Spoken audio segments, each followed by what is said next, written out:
Okay, we can get started. Welcome to this workshop of the Hopkins School Board. We welcome both our community members in the room and those who are joining us via the YouTube live stream. We have a pretty packed agenda this evening. We'll be going over our solar panel update, doing some work around board culture building, looking at community and board communication pathways. We will be discussing our mask policy, and so if you tuned in to catch that conversation, that will be third on the agenda. And then we'll finish out with a resolution denouncing racism in athletic activities. So with that, I'll turn it over to Dr. Mary Perry Reed for our first agenda item. Thank you, Chair Bouchard. So we do have Kevin Newman with us, who is our Director of Buildings and Grounds. We have solar panels at West Junior High and also at the high school, and the purpose of this update, I think, is to make sure that you know about the solar panel development and how wonderful this is that we have those in place, and also about the solar power purchase agreement that is being developed. So I will turn it over to Mr. Newman to share more information. I do think he has a guest also with us. Thank you, Superintendent Mary Perry Reed. Yes, we are nearing the end of a long journey, a journey that began in 2019, and we had different groups that came in and out of the project. The group that we worked with throughout the whole process was World Connect, our energy services. Through them, we contract for our natural gas, and they also assist us with the solar. At this time, so we are nearing the end of the high school, bringing the high school solar array online, and we are still we're nearing the final stages of the construction for West Junior High. At this time, I'd like to introduce Joshua Hasu, and he is a representative of World Connect, and let him give an update on where we are with the current solar array project at the high school in West. Joshua? Thank you, Mr. Newman. Welcome, Joshua. I'm wondering if we could just get the sound a little bit louder here in the room. Yeah. Sorry to interrupt. No Just want to problem. make sure we're able to hear all this great information. Good afternoon, everyone, and thanks for your time this evening and for the floor to speak briefly about updating you all on the status of the solar projects that are underway. Just to briefly give you all a bit of background for those who may not be familiar. The project had certain goals that were in mind when we engaged the developers on behalf of Hopkins to pursue this endeavor. The first of which was price reduction, which was to reduce the per kilowatt hour price of electricity, which in layman's terms is just, minimizing the expense of power in the school. Decreased volatility, which is explained as reducing the price volatility by hedging a portion of the current electrical use. Price certainty, which is to create electric price certainty by installing on-site solar.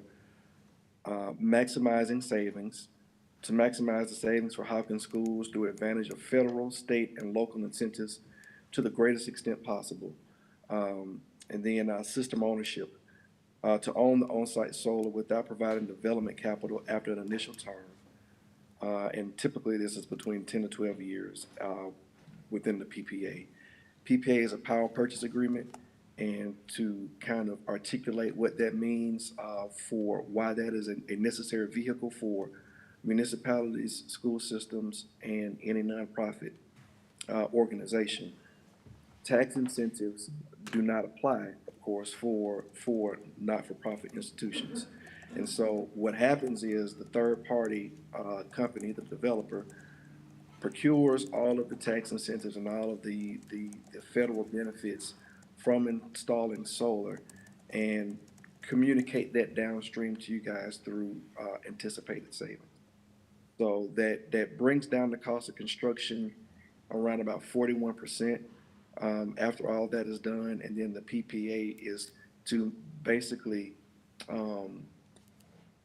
finance the consumption of the power that's being generated at a reduced cost from the utility, and then also pay down the cost of the remaining balance of the construction of the solar. All right, so for the status, right now with Hopkins High School, as Kevin said previously, the system is fully installed. It's going safety testing and the QA quality assurance process. It's expected to come online March 9th. I spoke with Sundial, who is the integrator for that site, and they are having witness testing with Excel Energy on March 9th. And it is expected that at that time, the system will be considered commercially operational and it will come online. West Junior High School, the module installation portion of the construction is at about 60% complete. Of course, you guys know with the weather there have been some challenges with cold temperatures and snow cover. So those things do inhibit safe construction environments for placement of panels. However, AC work is able to continue, which is the inside work, the wiring.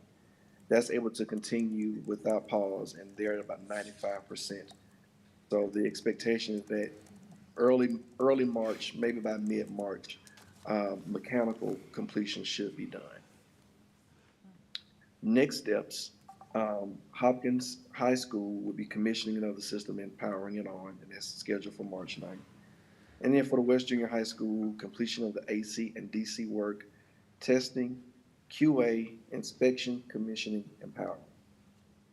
And that pretty much summarizes where we are right now with those two projects.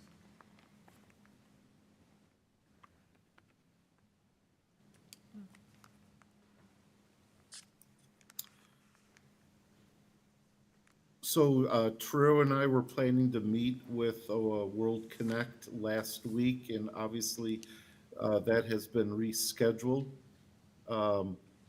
What I can tell you is the combined size of both solar arrays is in the area of just under 1.2 megawatts.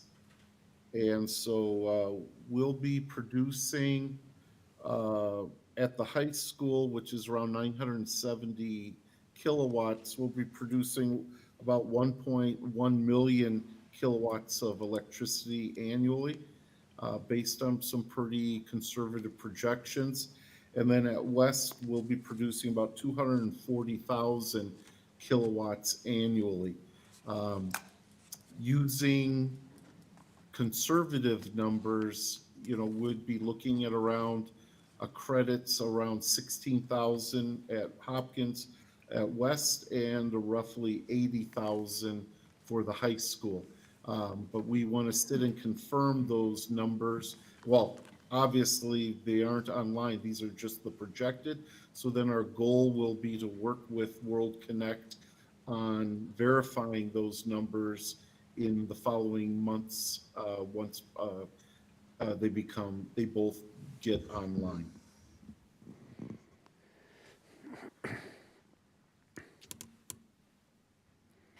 Well, thank you very much, Mr. Newman, Mr. Pesu, for kind of explaining where we're at right now. I guess I have a question that's more contextual.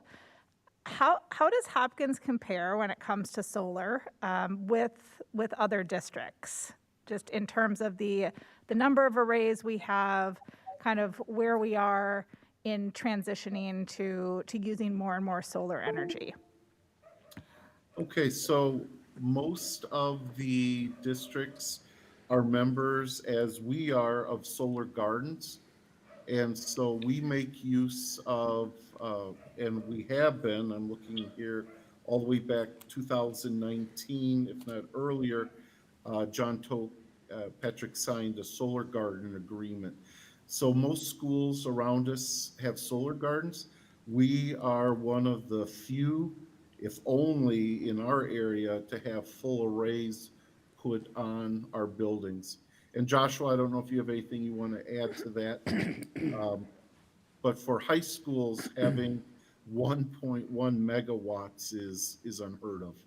The next, the groups closest to us is Ridgedale Mall with their solar array and Minnesota MSP Airport with their arrays on their parking garages. No Twin Cities high school or school system has this type of capacity at this time. And I'll just echo that. I'm actually stationed in Atlanta, Georgia. And even here, you know, where the market is pretty robust, we still have a hesitancy of adoption to solar for school systems in this area. So, you know, from the vantage point of looking at what you guys are doing there, I would say you're definitely trendsetters. And it makes me happy for the work that I do that we have school systems such as yours that are willing to take that step and be leaders in the industry. Thank you, Mr. Pasu. It's really helpful to hear that national context as well. So, and thank you, Mr. Newman, for giving us a better idea of kind of where we are in terms of surrounding districts in the state. What other questions or comments do my board colleagues have? I had a question just quickly to get a sense of what kind of maintenance those might require of our district. So O&M is a part of the PPA. The panels have a 25-year manufacturer's warranty. And the contract outlines in full detail all of the maintenance that will be taken care of by Sundown for the lifespan of the system for as long as it is in their ownership. Once you guys assume ownership of the array, then a separate agreement would likely be drafted for O&M of the systems, which typically is cleaning. You want 2 to 3 cleanings per year. And then any like if you have any wind damage or storm damage. Uh-oh. Lost it. Again, We have some buffering going on. I think so. Sorry, the Joshua. O&M is included, and then once you guys assume ownership, and likely another agreement would be drafted to ensure that, or if you want to put that out to bid to get competitive rates on maintenance, that's an option that's available to you also. Okay. And thank then you. I just want to add to that, you know, he mentioned 25-year lifespan of the solar. We have been aggressive in making sure that the rooftops that are at the high school already are in a 30-year rooftop warranty. So we do not want to be in a position of having to dismantle solar arrays to replace rooftops. So you have pretty much a less than 2-year-old roof on the Lindbergh Center, which is the largest array up on the high school. But all the other smaller rooftops that the arrays are, and in the future I'll share some pictures with the completed project. But we made sure that all the arrays were put on more recently replaced rooftops. So And I'll add this also, Kevin, given that you guys have made that investment in the new rooftops, an added benefit of solar that kind of goes unnoticed is that you have a buffer layer there between your roof surface. And so it actually functions to extend the lifespan of those roofs. Chair Bouchard? Yes, Director Adams. Yes. Kevin, this 1.2 megahertz or megawatts represents what percentage of our annual electrical consumption? I would have that. I do not have that answer right now. Oh, okay. And what's the estimated payback period for this investment? So, you can go ahead, Kevin. Well, I'll let you answer that, Josh. Yeah, So, you can explain. yeah, the way that we have it structured, you guys will be able to assume ownership of the system within 10 years. The payback is kind of a non-factor because you have no financial obligation in right. financing the system. And so all you're doing is really supplementing your energy production from Excel to solar on site. Right. And so typically, if you were the owner of the system, payback would be between 3 to 5 years, depending on the volume of usage that you have and how much solar that you've installed. Okay. So if that makes sense, Sundial would pretty much recoup a majority of their expenses after that 3 to 5, in some cases 7 year period. And then anything from that is just, their basically capacity to be able to stay in business by providing Yeah. power to you guys for a short period of time before you assume ownership. Joshua, are you with Sundial? No, I'm with World Connect. So we are your owner's reps. Okay. And so our primary function is to do the due diligence and be the subject matter experts to evaluate and make sure that one, we've paired you with competent developers that can execute the job, and then two, that your interests are protected for the lifespan of this system. All right. Where is Sundial located? I'm not 100% sure where they're headquartered, but I do know they have operations there in Minnesota, and that's where they're working on this project. Okay. Yes, Steve, Sundial is located in St. Louis Park, and we have a really good working relation. They've been wonderful in working at the high school site and at West. And then World Connect, Steve, it's U.S. Energy. So all the years are contracting for natural gas.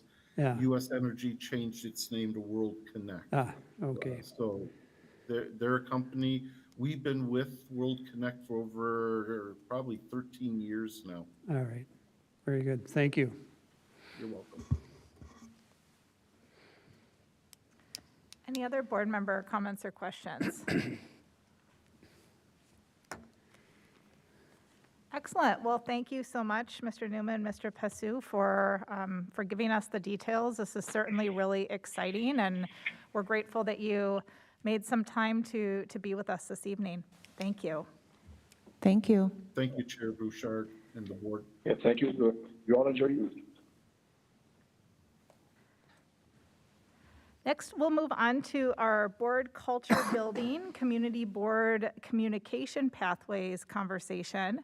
And this was an area of priority that Director Hartland brought forward shortly after she was elected to the school board. And it's been a topic of conversation amongst this board and previous boards around how can we ensure that we are communicating with, engaging our full community, and really bringing people into the decision-making process and living up to the promise of local democracy. And so I'm very grateful to her for taking the lead on this conversation tonight and looking forward to it. I'll turn it over to you, Director Hartland. Wonderful. Thank you very much. As Chair Bouchard mentioned, this is a topic that is very dear to me. It is something that I personally have worked with in the past, specifically from the lens of deaf and hard of hearing families, and it is something that I've had the front row seat on to observe how access to information, especially information that comes from this seat of power, has the ability to deeply impact lives. And it is more broadly applicable than just to our deaf and hard of hearing students and family members, though I may lean on that a bit more. There absolutely are other groups that our Hopkins district serves that experience a lack of information or even the perception that they are not welcome at the table as part of their specific oppression. And so, Elise, would you mind going to the first slide for me? I wanted to talk about that first because this topic directly ties in ways that we'll explore further, but directly ties to our Vision 2031 goals. And communication is related to equity. It is an equity issue. And I won't read every slide word for word. This is available to you all, but one thing that we pride ourselves here on Hopkins is that our community is richly diverse, and that community elected us here.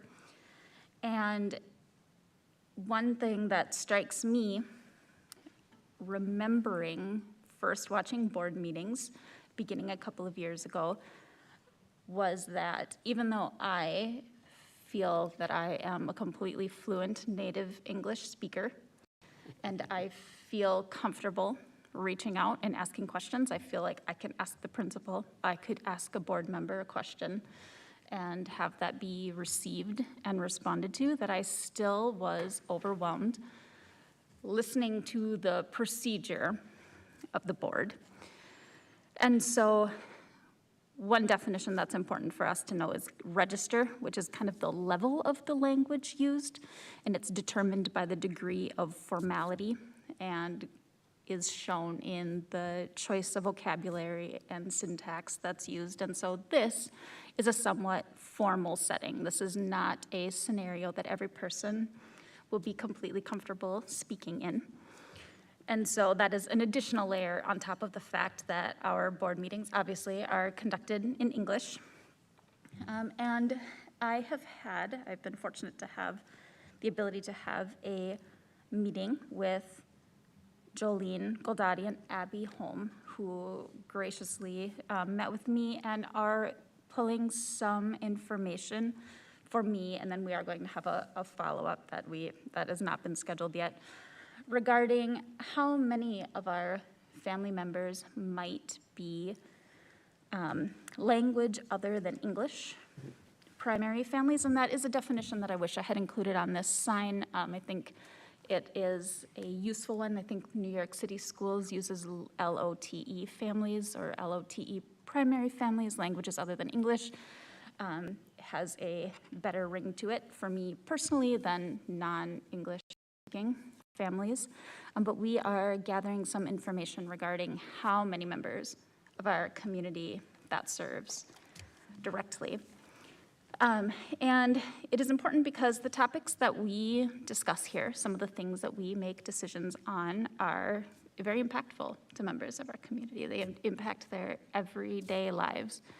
And lack of access to such important information is part of some groups' marginalization. Next slide, please. This is a framework that has been shown to the board before, and it's been utilized to kind of discuss other topics, and is an approach specific for solving problems to help ensure that you understand the problem correctly, for one. And you will find that this slide or this discussion, this is the very beginning of a discussion. This is not full of answers. I posit some ideas later on, but absolutely the point of this is to find what things has been discussed in the past that I am unaware of, what obstacles I might be overlooking, what goals we should add to the list or reprioritize, what things are within the realm of the board and what things are not. And so the rest of the slides will use this, the lab operating system, to apply this Vision 2031 scientific approach to this question. And the first step, as you saw on the last slide, is empathizing to understand the problem. And here, I guess I am making the assertion that the lack of access to information and being excluded from the decision-making table is a form of oppression, and therefore is something by our the district's everyday action has, I guess, what is the word, promised to uproot all of those forms of oppression. And so I'm here to say that this is one. Our current communication levels and practices do not always serve the board or our community well, and in some cases directly contribute to unjust and unequal systems. And so what I do need, and that would either be directly from community input, from you guys, possibly from surveys, depends on what exactly is possible here, is what does the larger community want to see? Because I do want to be careful to not suggest that I, or even the whole board, has all the answers for exactly how this issue of community engagement and increasing community engagement and being sure that all voices have the opportunity to be heard. And if they choose to not directly address the board, that's fine, as long as it is very clear that they're welcome and that this place of their community is open to them. And so that is a primary issue, obviously, that I've said we need to address. And I was struck, I've gone back, I've seen a couple years worth of board meetings, so I couldn't promise that I've seen every single second of every single one, but how many people of color have given public comment in the last year? And the answer is very, very, very small. I don't want to just label people that I don't know personally based on appearance, but it is very small. And I think that when you show the numbers of who does engage, who does feel comfortable speaking here, and you contrast that with the community that we represent here at Hopkins, you can see that overwhelmingly there are people of a particular parent group that feels more comfortable, feels more welcome engaging in this space. And I have also had a chance to speak with Chair Bouchard about this and know that there are community groups, have been in the past, and that are ready to begin again. And so she has mentioned that that would be a valuable source of insight to see what it is community members that belong to those respective groups actually desire and what's helpful. I am curious if there's been any interpreter requests in the last year. And this is an interesting topic because when it comes to deaf and hard of hearing people, we are actually required by the ADA. We're required to provide them. And so I don't know exactly the process by which somebody would go about requesting them or which funds would pay for it, but it does show that somewhere there has to be some funds available for this type of request because this is a federal law. And other languages don't fall under this exact same blanket. I think if loose math says that if 3 languages were provided at 5 hours per board meeting, that's something like $28,000, which is not a little chunk of change by any means, but just to give some kind of frame for the amount of money that we're talking about here. If languages other than English were to be provided. Director Hartland, just to clarify, when you're talking about interpreter requests, you're referring to interpreter requests to be able to access board proceedings and board information, right? Not larger in the district. Requests. Okay, thanks. Yes, absolutely. And I know that Chair Bouchard, I have served as an interpreter, an American Sign Language interpreter, specifically in the high school, but I have done so for Hopkins schools. And so I have a little bit from the professional side seen the process and know that it does happen. And I am interested in, well, I guess I will table that comment because we're about to get to it. May I have the next slide, please, Elise?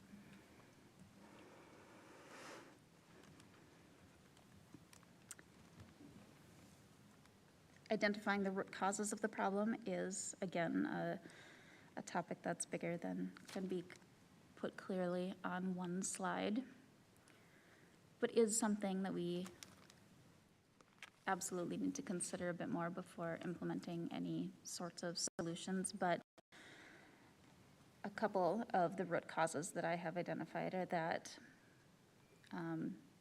members of linguistic minority groups are typically underrepresented in board and political positions, which is a very large systemic inequity issue. And this lack of access can lead to decreased participation in board settings, which is something of a self-perpetuating cycle. And then additionally, all district employees are already busy. I mean, everything already costs money. I know that it's not a simple matter to do some of these things that would increase access to our language other than English primary families. Next slide, please, Elise.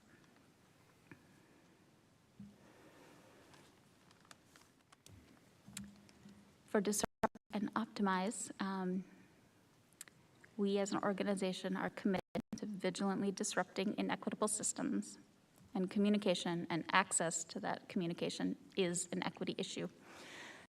I think that is the heart of the matter for me, and it would be, as far as I can tell from researching our neighboring districts, this would be a disruptive model. This would be going the extra mile, I guess, compared to the current state of things. We do have some opportunity for optimization here. As Chair Bouchard mentioned, there are liaisons and groups that have existed in the past that reach out to specific language or cultural communities, and that can definitely be either directly for the board or for the district's larger goals. We could absolutely identify where some of the goals that we identify overlap with the liaisons or the interpreting departments or the marketing and communications existing goals. There's definitely a way to be kind of intelligent about this and attack it from several angles. Next slide, please.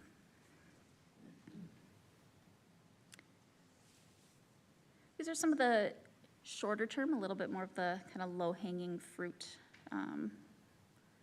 items that we could work on relatively quickly. The first is to add a from the board section to weekly school newsletters and publications. This would be, I envision anyway, something like a paragraph. This would be a bite-sized piece to keep the board and to keep the ideas that we discuss and some of the exciting things that we are working on in the minds of our community. To resume the parent focus groups with community liaisons with a board member in attendance.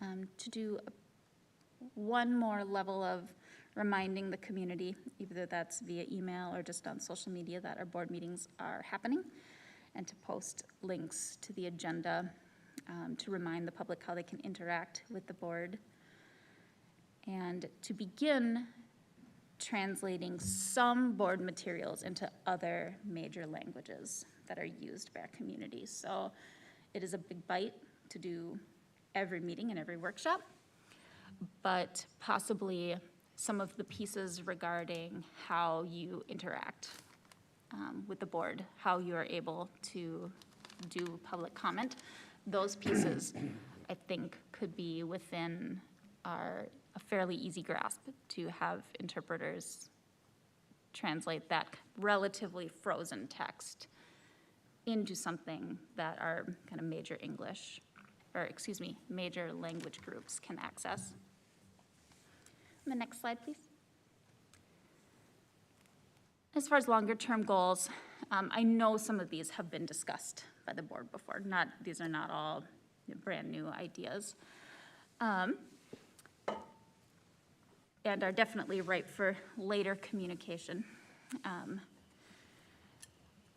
think eventually translating all of the minutes and agendas into other major languages would be a major boon. And again, that is in response to that desire from those communities to provide interpreters upon request, to increase the visibility regarding some of the groundbreaking and innovative goals and successes the district and the board are undertaking, to clarify and communicate follow-up procedures for important, impactful discussions, communicate clearly the values and legalities behind some of the decisions that are made. I know often those are discussed in these meetings, but I'm awaiting some numbers on how much community engagement we actually get with our board meetings. And so I have definitely learned things just from my time joining the board regarding the legalities, like when we're considering the schedule and we're considering buses, to have people understand the minimum amount of hours that are required in school, or for community members to be told, have explained for them buses and how expensive it actually is to add an entire new bus route. Greater understanding of some of the discussion behind the decisions made, even though it exists, the discussions are happening. Having that made into a little bit more of a bite-sized piece for community members, I think might help. I know that there sometimes are parents or even students that are not happy with a decision that's going to be made. And frankly, that is, in a large group, there's no expectation that 100% of people are going to be happy 100% of the time. But when you understand the discussions that have been had and some of the values and the legalities behind the decisions that are made, it is easier to get on board with them, even if the end result is not actually the one that you had hoped for. And then another idea would be to have some short community education pieces, and that might be specifically inviting the community to a workshop. It might take some other form, like a Zoom meeting. But it might be to talk about board procedures. If we get a bigger than expected response, if more people do engage with the board or express the desire to do so, we could have a basic education workshop or presentation regarding the board procedures.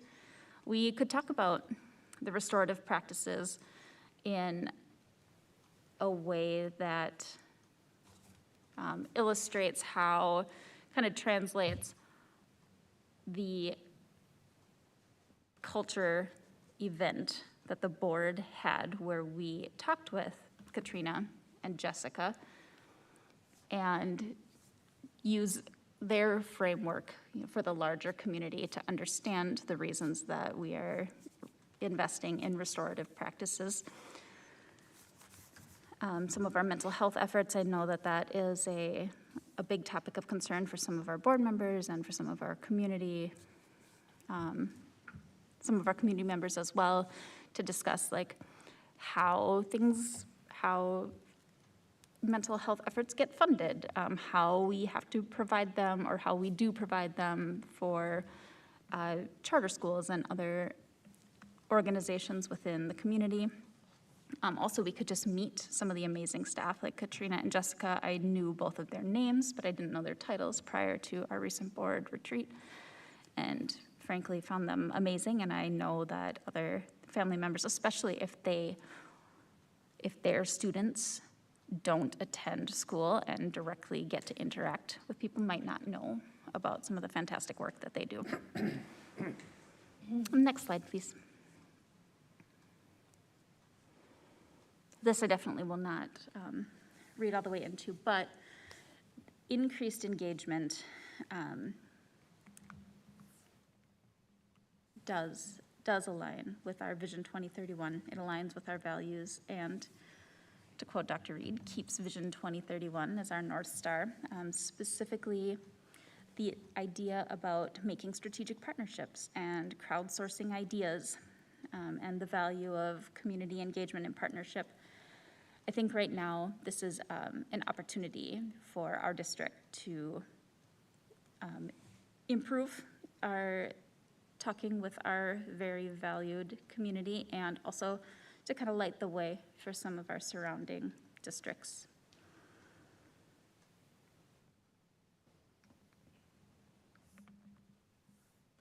Next slide, please.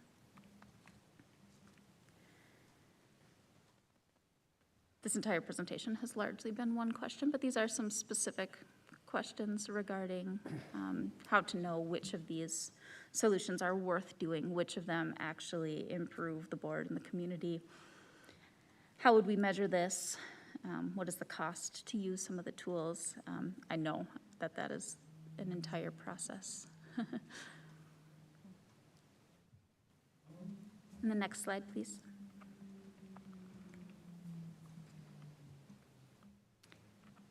This is a work in progress, and it is an issue that will require quite a bit of input, several solutions, multiple years.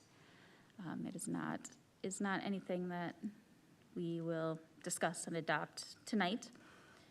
But I would like to ask, couple of the questions that I had posited before are there obstacles I've overlooked? Are there any goals that I had mentioned that we should add or reprioritize? Are there any partners that can assist us with this? What is the responsibility? What's within the board's scope? And what other things might not be?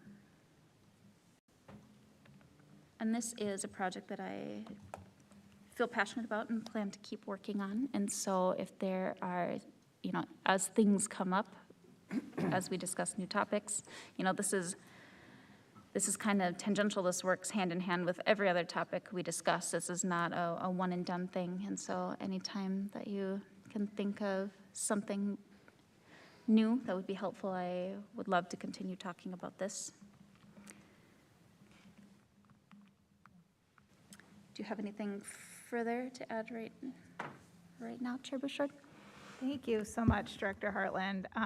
A lot of what you included in this presentation really resonated, and I appreciate how you use the lab operating system to kind of start to guide us through, what could both like the creation of a more holistic community engagement and communication framework look like, and then what are some of these short-term goals and what are some of these longer-term goals. I think that that's a really useful way to think about it, because as you said, like, community engagement doesn't stop, right? Like, after this, I'm about to bring up 2 opportunities for community engagement, so we have to keep doing it as we're building this more robust and inclusive and complete framework.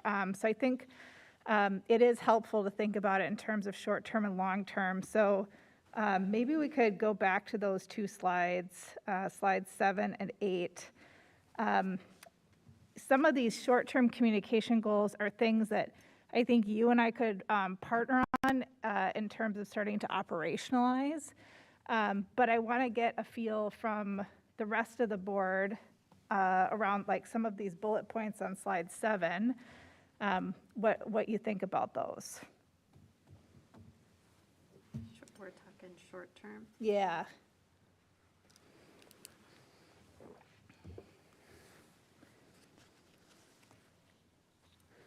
Well, I certainly think restarting those parent focus groups would be a good idea. I think they were paused because of COVID, as I recall. So I think that would be good to start those again. How does the weekly school newsletters, aren't those a product of the principals? Yeah. So we'd have to get their buy-in to include something about the board in their weekly newsletters. They'll just do it. They will just do it. Okay. Someone be would happy need to. to generate it. Yeah, we would have to generate. Usually we have a master doc Okay. so that they themselves don't have to write all these blurbs that Yeah. come from different facets of the organization. Right. So then somebody would write it, and then we'll put it in the master doc, and then it's just like a copy and kind of plug into the s'mores template kind of a thing. And I know they go out in multiple languages. The ones I've received. I think it's about 3 different languages that it goes out in. Right, yeah. So, well, this is something that I've been concerned about for quite a while, and not for board proceedings necessarily, but for all of our documentation that goes out to parents. And I'm equally concerned about the state-required communication that goes out, and for SAT tests, and for ACT tests, and for our was it the map, not map test, but, I mean, those are things that we do on a regular basis that should be in multiple languages. And I think that's inhibiting the achievement of our students that have a different language, grew up with a different language other than English. And I think, Shannon, you would probably know this. How about the free and reduced lunch applications? Are those in multiple languages? Do you recall?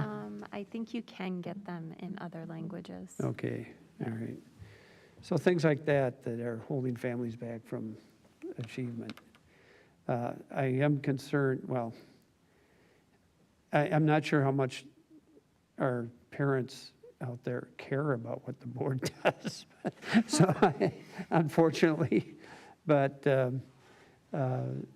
I noticed here, I was just looking, how many people are watching this right now?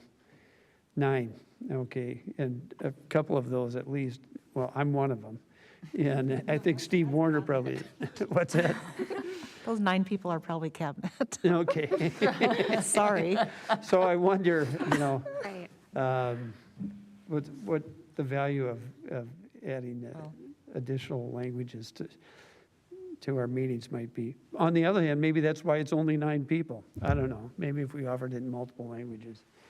Well, I would also like to get some clarity around the meaning behind the parent focus groups with community liaisons, because weren't we doing those last year during the pandemic? And that was set up through community ed, correct? Yeah, and I think that, I know that in my role as vice chair, I rely heavily on the community liaisons to provide input. So I think that we need to be, as board members, really respectful of what we're asking of our staff, whether they have the capacity or even the ability to take something like that on, and what are the benefits to doing that. Right. Also, I mean, I think that one of the things that the board has done really well is engaging student voice and kind of centering that, and so I wouldn't want that to be lost, because I think that that's a critical piece of communicating with our community. But I think the translation is great. Needs to be done, I think, more and more consistently. I think that we're pretty spotty, at least from what I've seen.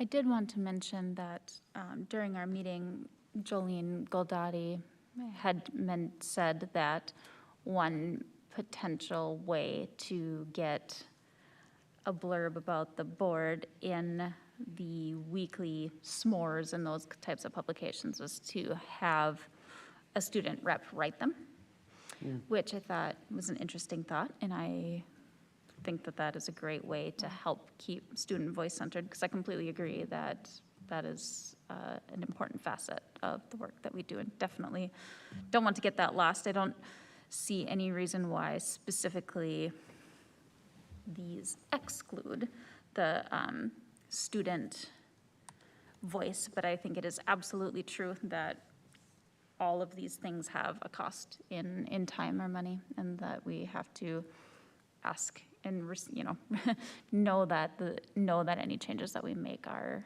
worth it. Rachel, I was just curious regarding if you have compared the way we do our translations to other schools. Are there other schools in Minnesota who do a better job than possibly we do, and we could follow their lead?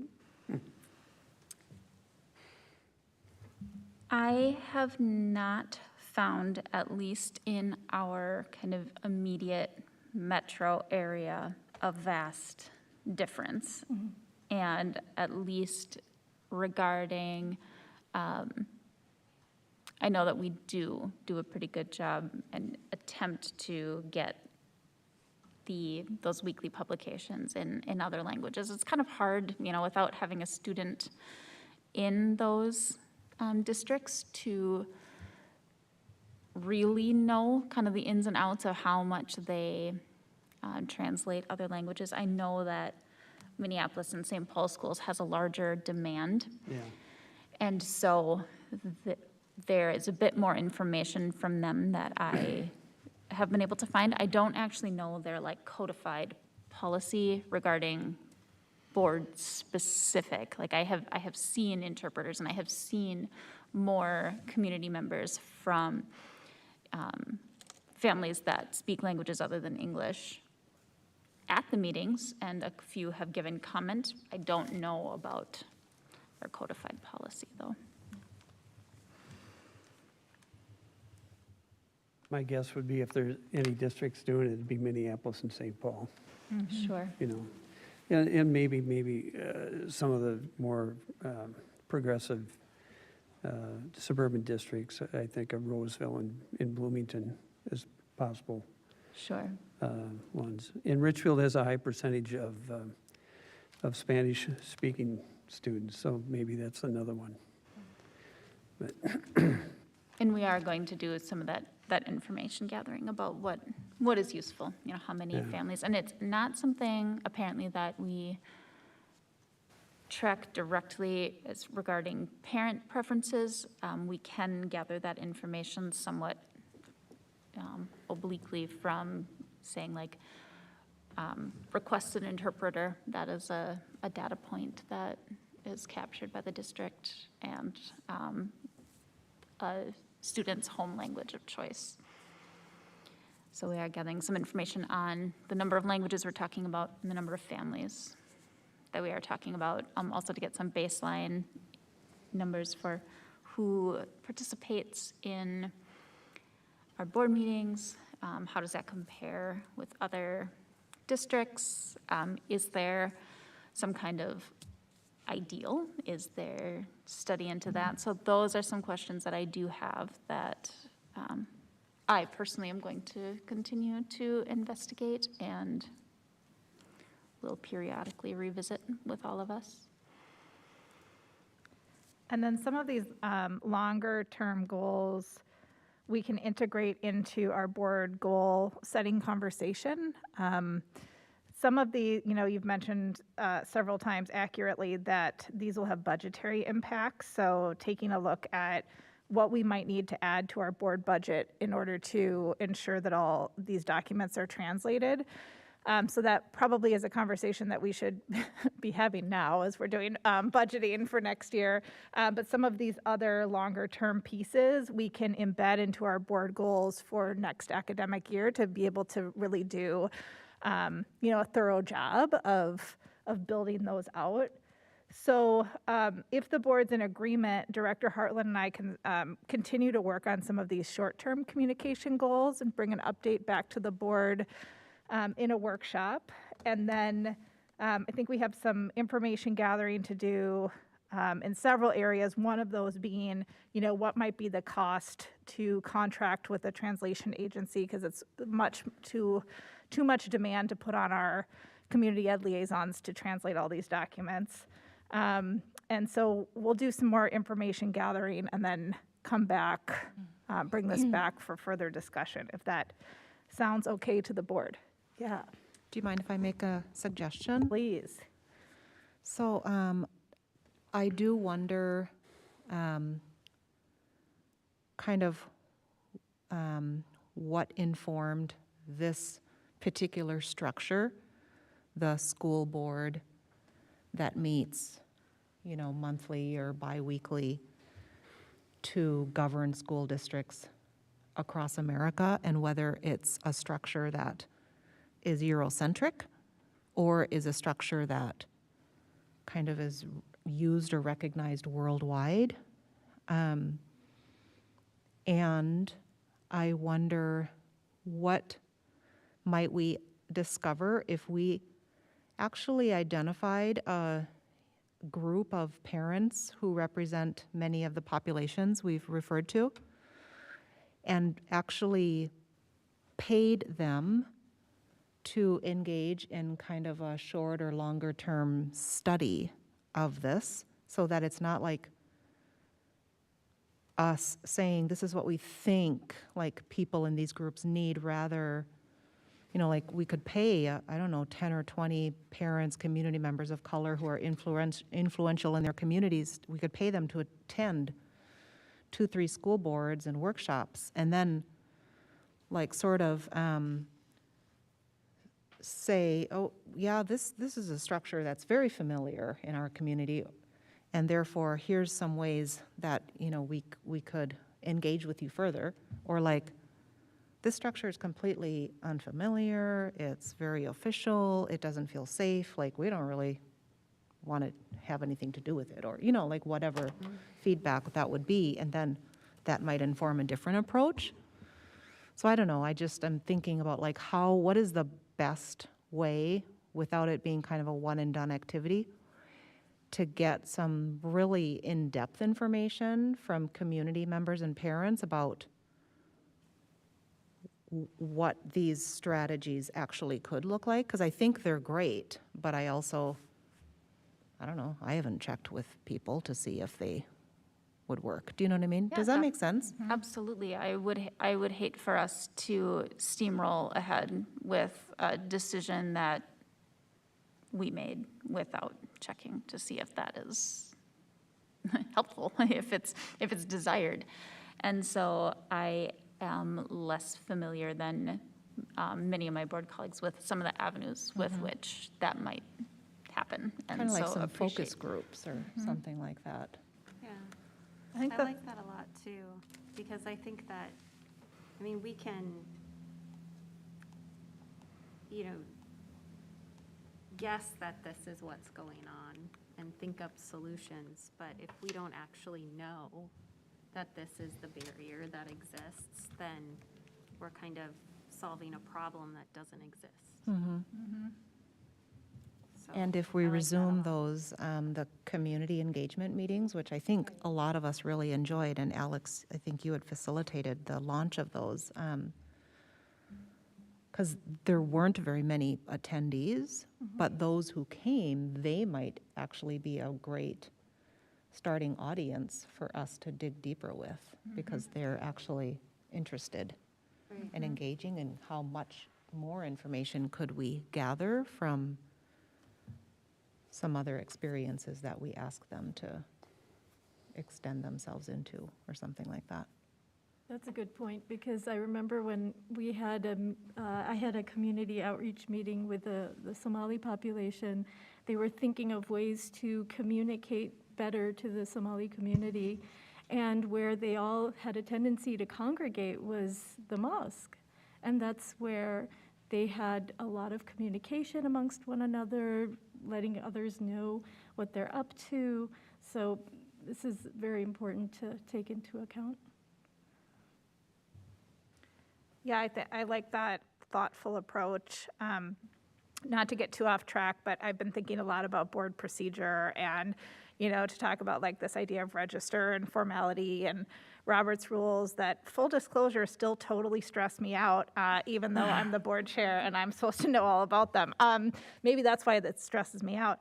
So I had a really great conversation with some other colleagues in local government. I'll talk a little bit more about that during my board report, but one of the things we were talking about in this organization that we are newly a part of and leading is how do we want our meetings to be structured? And what we decided is to try out some different models. Like, we're going to try out a consensus model.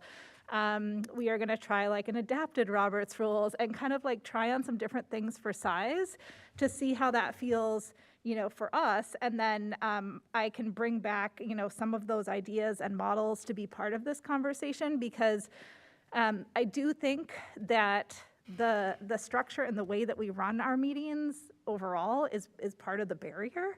And so if we can engage in some of these like really great targeted deep conversations with members of our community and strive to make our school board meetings as culturally responsive as we're striving to make our pedagogy throughout the district, I just think that could be a really exciting project and a really important project. So we will certainly continue this conversation. I just really want to thank Director Hartland for opening it up this evening.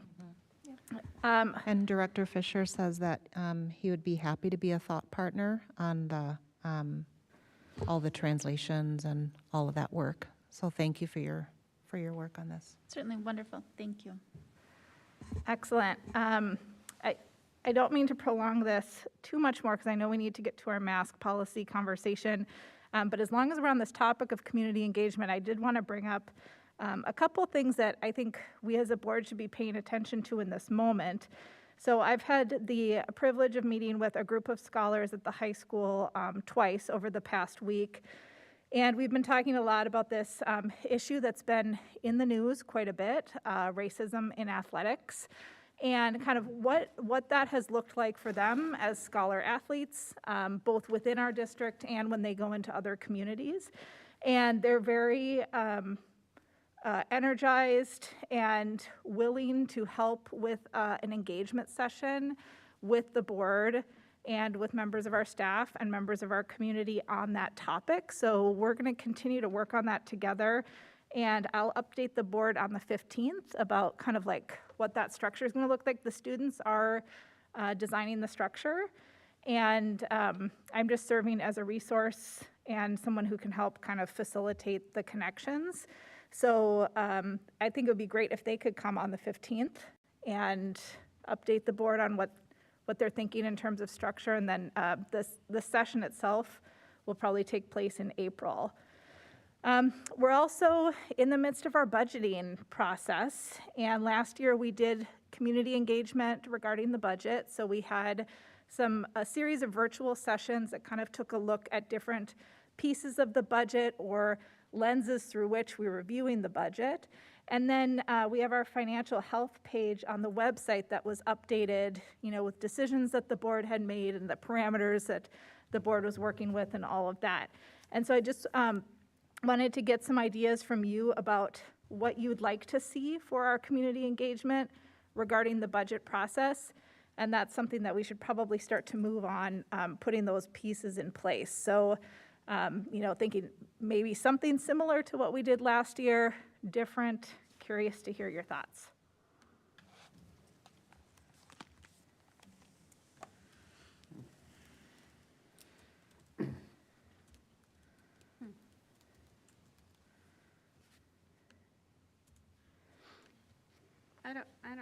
Did we feel like we got a lot of really good feedback from the process last year?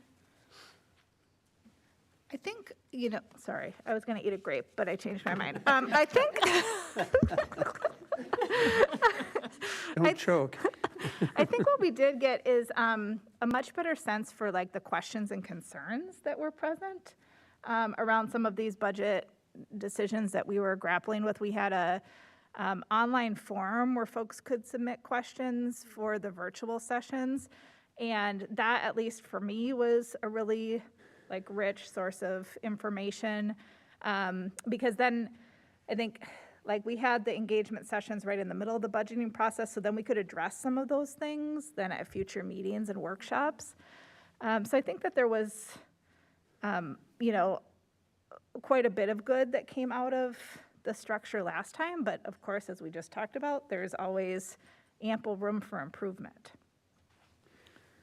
Would this be like a larger CFAC? Is that what you're thinking?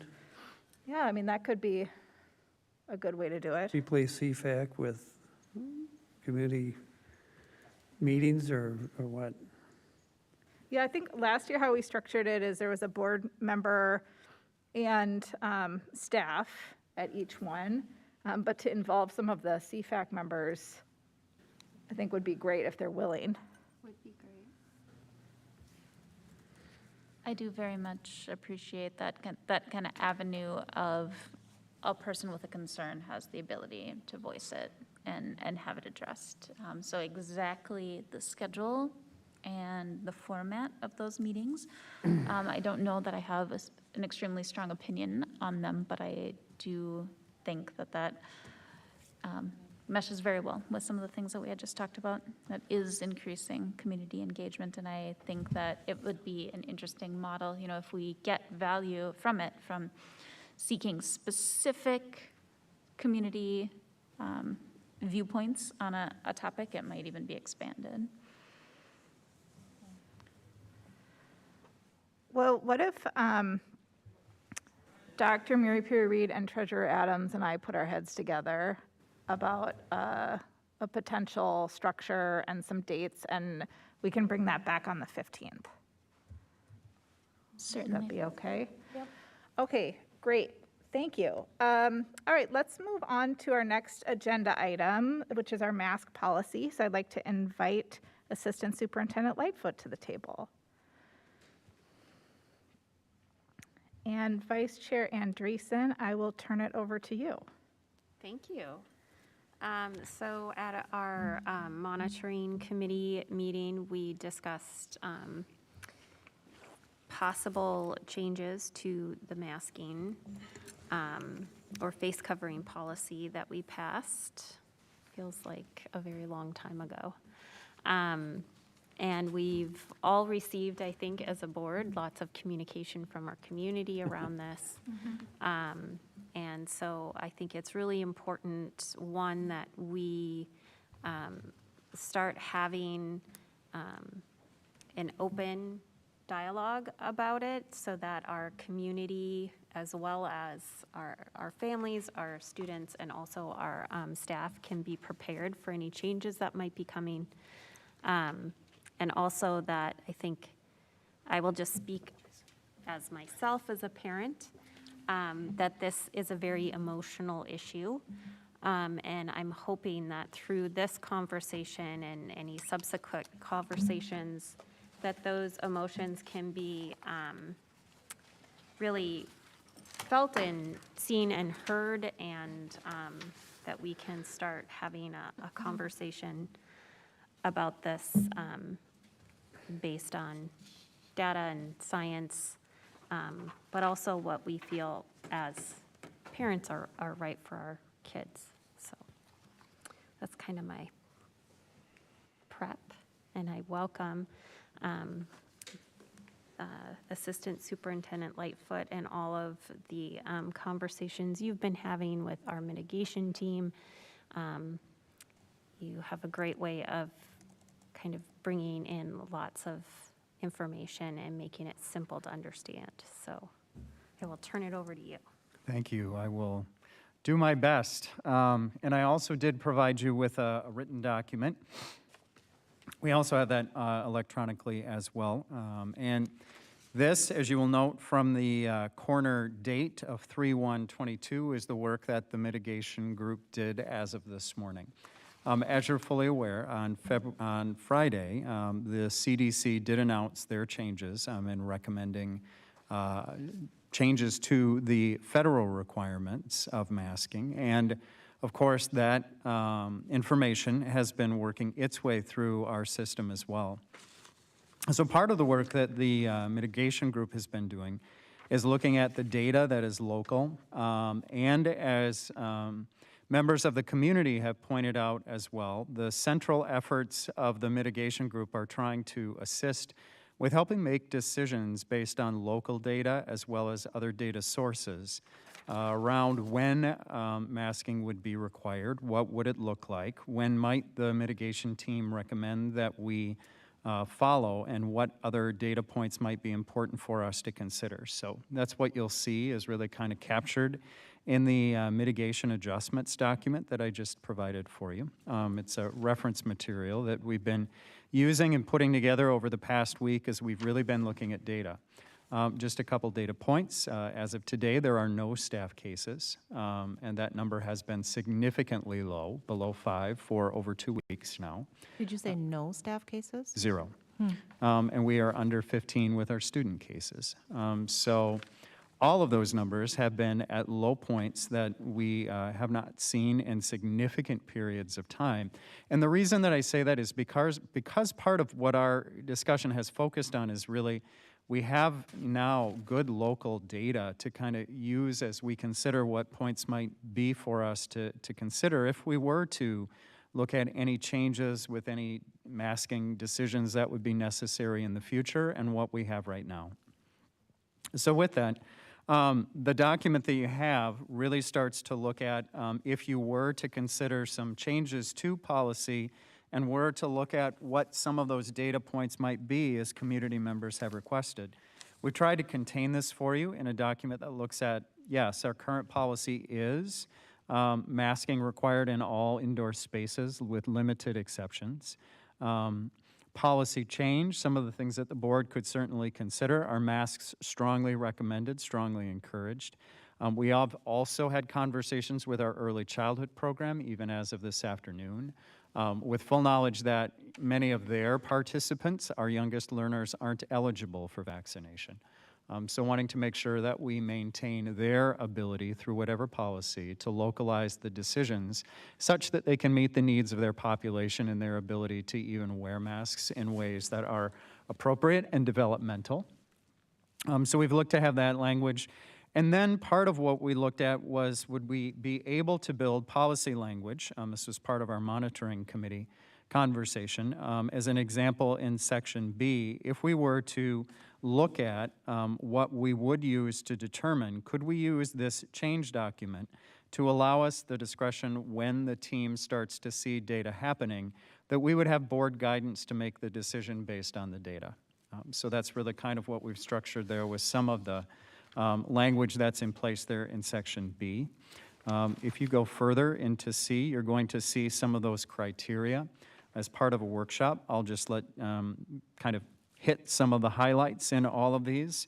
Part of what we've been working on within the last couple meetings that we've had last Thursday and as this one is really that look at what would our data points be about making decisions to return to masking if we decided to move away, and what decision points might we recommend that at least be in front of the board for consideration to move away.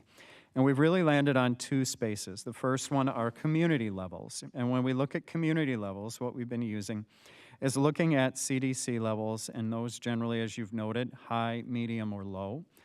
Those have made transitions. And you'll see as the last point of 228 in the Hennepin County data that we've also been looking at. Hennepin County rests at a medium level. When we make that move from high to medium, that would be one data point we would ask the board to consider as we start to consider whether masks would be appropriate at that level.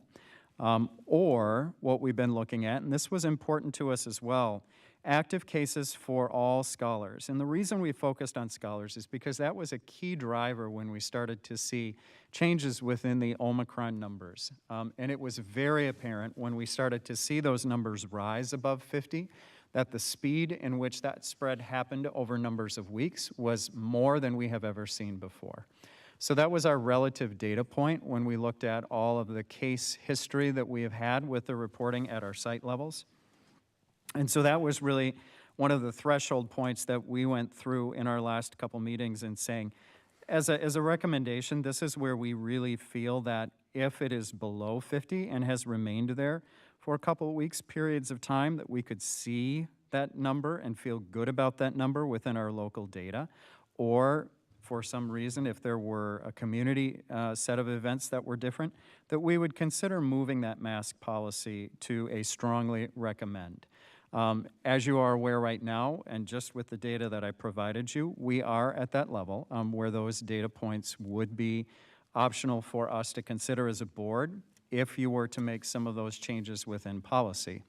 I would add that when we did this, we also looked at criteria for change, and that's the last bulleted item in this section.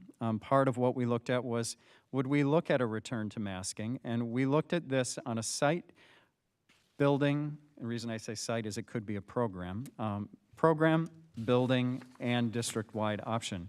Would we look at when data showing active scholar cases move to 100 and more and community levels return to high, that we really would, at that level, have a data point for us to consider as a return? So we do have those data points contained there as well. Part of the other work that we've been doing is the changing that we have been looking at when it comes to quarantine. You will see in the second point there that we really are not recommending quarantine for scholars or staff with possible exposure at this time. Really, as we've had the conversation before, it's about the symptomatic presentation. And as you're aware, in the last conversations that we've had, we've moved our testing practice so that we have testing available throughout the system. The other element that we've been looking at that's contained here as well is contact tracing. As you're aware, it requires an incredible level of time that goes with it. And right now, based on the number of cases, we really have not found the significant value within the contact tracing, especially at these low case numbers. So you'll see those recommended changes there that we would not contact trace with regard to scholar and staff.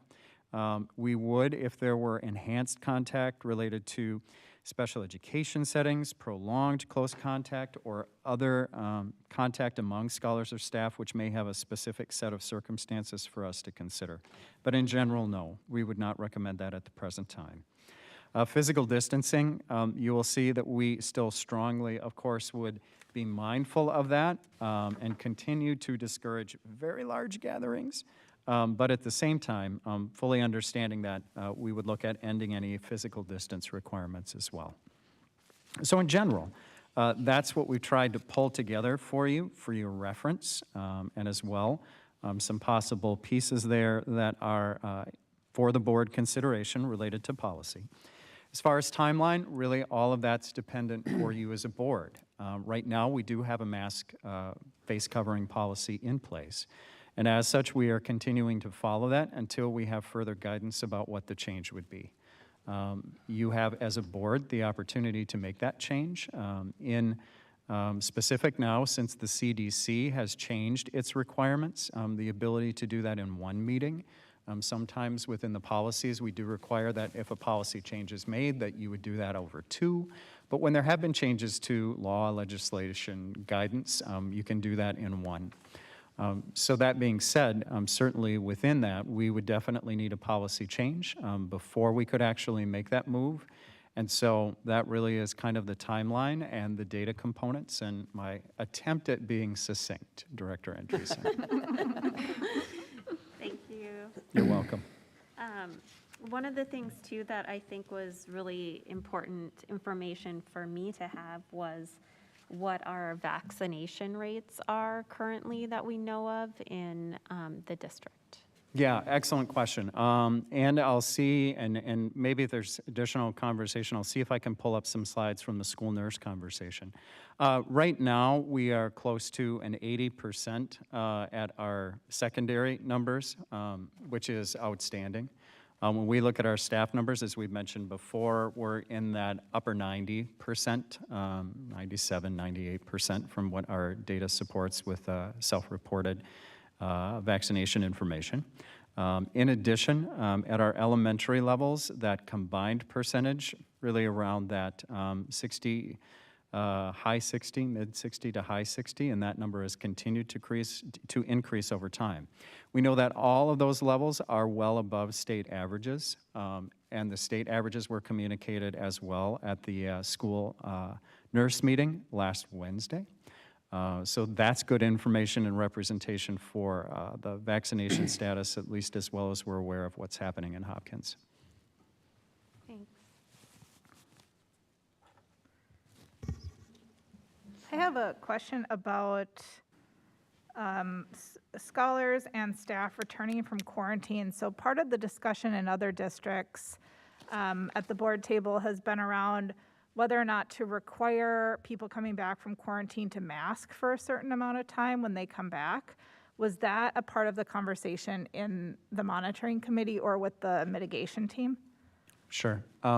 What's been helpful for me, Nurse Kelzer reminded me even today when I was working on my language, quarantine and isolation. So isolation, when we have a positive case and an individual is coming back after a period of time, then that period of time, if that is, they're still exhibiting symptoms and that is happening specifically with staff, with a 5-day quarantine, with a 5-day isolation period, if they are still exhibiting symptoms, then we would require that they continue to wear a mask. So that, of course, is an individual item. Our benefit specialist, Julie Kazmierek, communicates that to employees in a written letter. When we do get information from them that they have tested positive, so that they know that is in place. When we do have positive isolation periods for our scholars, those are at 10 days. So that period of time is covered under that, so that would be covered in that 10-day window as recommended right now. So in the policy change, would we still be requiring staff to mask after the 5-day isolation if they're still exhibiting symptoms? Yes, we would communicate that information to them. Okay. Thank you. Chair Bouchard. Yes. Dr. Lightfoot, there were a couple of emails that we received that kind of concerned me. One was that indicated that we may have elementary students that are under 5 years old in a number of our facilities. In here you say it's only at Harley Hopkins. Do we have students less than 5 years old at any other? We would. We do have pre-K programs in our elementary, and that has been part of the conversation as well, as would we look at those pre-K programs to be following what Harley Hopkins is, and that was our conversation within the monitoring committee, and that would be our recommendation. It becomes a little bit difficult when you have only one program in one space, Yeah. but that was the conversation with Sarah Chauvin as well this afternoon, and the guidance and recommendations when we were looking at early childhood programming throughout the district. So we'd be following up with that as well. So the kids that are under 5 years old would be masked, but no one else in the school would be? Is that what you're? Well, it's the piece about the program requiring it and being optional, being strongly recommended. Okay, all right. And if we looked at an early childhood protocol across the district, we would look at that protocol being applicable to wherever the building is. Okay. Well, and I was concerned this morning, I read the article about how ineffective the Pfizer vaccine is for, was it 5 to 11-year-olds, I think.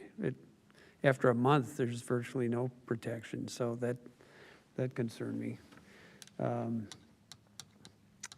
There's another question I had, but I lost it, so.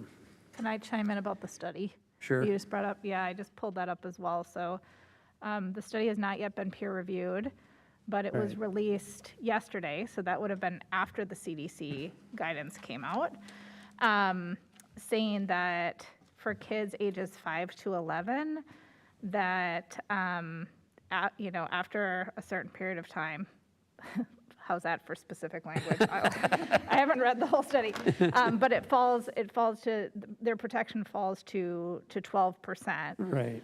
That's after a month. Thank you. You did read the study. That's great. And NPR is not giving me the information I need. Okay.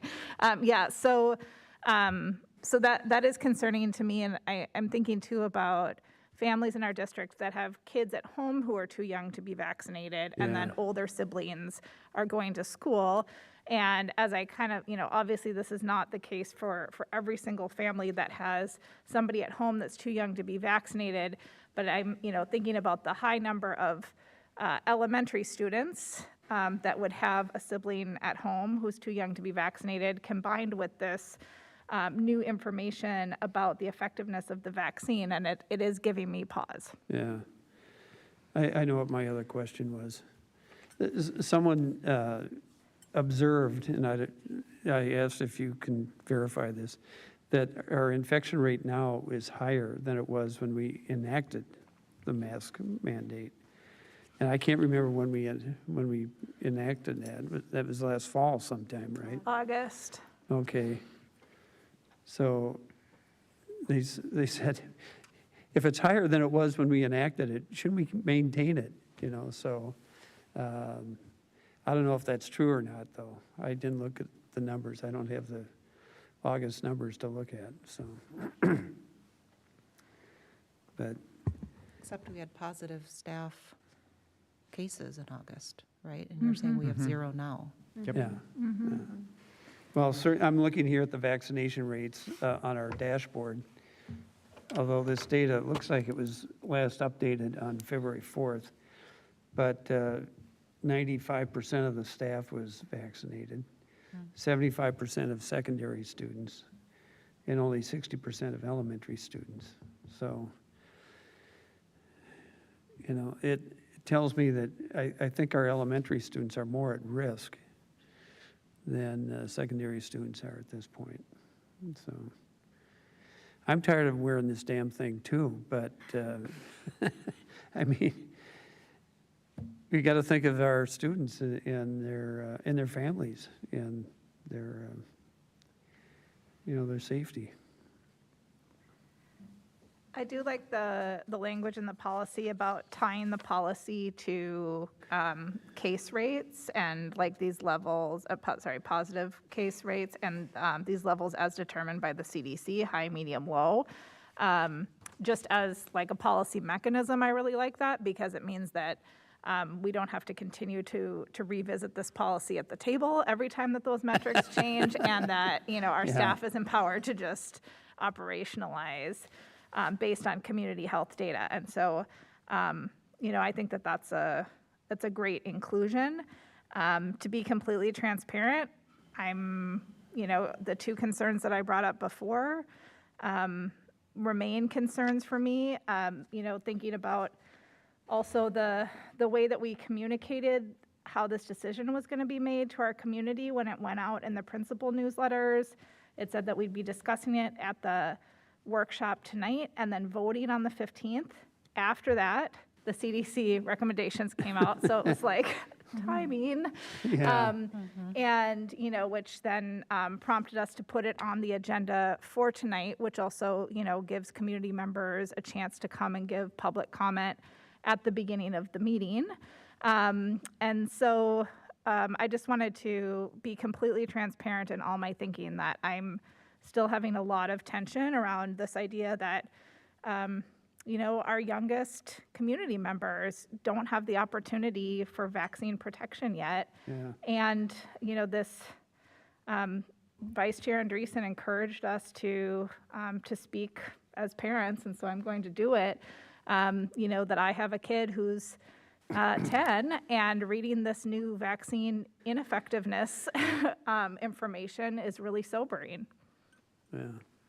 Yeah, I would agree with you, Chair Bouchard. In particular, my biggest concerns are, one, families made decisions about what setting they felt safest in at the beginning of the year, largely based on the mask or the face covering policy that we passed. And I feel a responsibility to honor that process for those families. I know how difficult it can be to disrupt the relationships. We all know how difficult that is because we went through it in March of 2020, to disrupt those relationships that your child has built. And I don't want to be responsible for that by changing the policy that families made decisions on. I also have a lot of misgivings around what I see as our charge to protect our most vulnerable families, and by those I mean students that in-person learning is critical and absolutely necessary. And oftentimes what overlaps with those students is medical vulnerabilities that most of us don't share, either cannot be vaccinated or are unable to wear a mask, face covering with fidelity to protect themselves. Are we, by lifting this face covering policy, exposing them to greater risk than any of us would feel comfortable with? That's what I struggle with.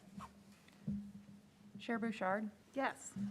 I kind of sit alongside you guys with this tension back and forth. I think, though, for me, unfortunately, our students are not in a bubble where they exist only in Hopkins Public Schools. And I look at our community at large. A weekend I had where my children were amongst many other children, all unmasked, right? And as much as I like to believe that we can protect all of our students, I think that at this point, I struggle with the idea that we would be requiring masks wherein anywhere else these students are going, whether it's athletics, that is not in place, which even more puts the onus on the families and, you know, their ability to ask of their children to wear masks. I think I'm just struggling about keeping it in place when the exposure, should it be there, is in many other places as well. You know, I think about our kids in the immersion languages and the importance of seeing faces, and I think about our kids in speech therapy, and I think about, again, some of those kids with the higher needs where this is a real distraction. And so I'm struggling with it as well. I like the idea of you know, if you're unable to be vaccinated and you're in that younger population, maintaining those mask mandates, but where I really struggle is mandating it in our schools when the other, you know, 4 to 5 hours of their day, it's not mandated. When I look at what's happening with our community at large around us.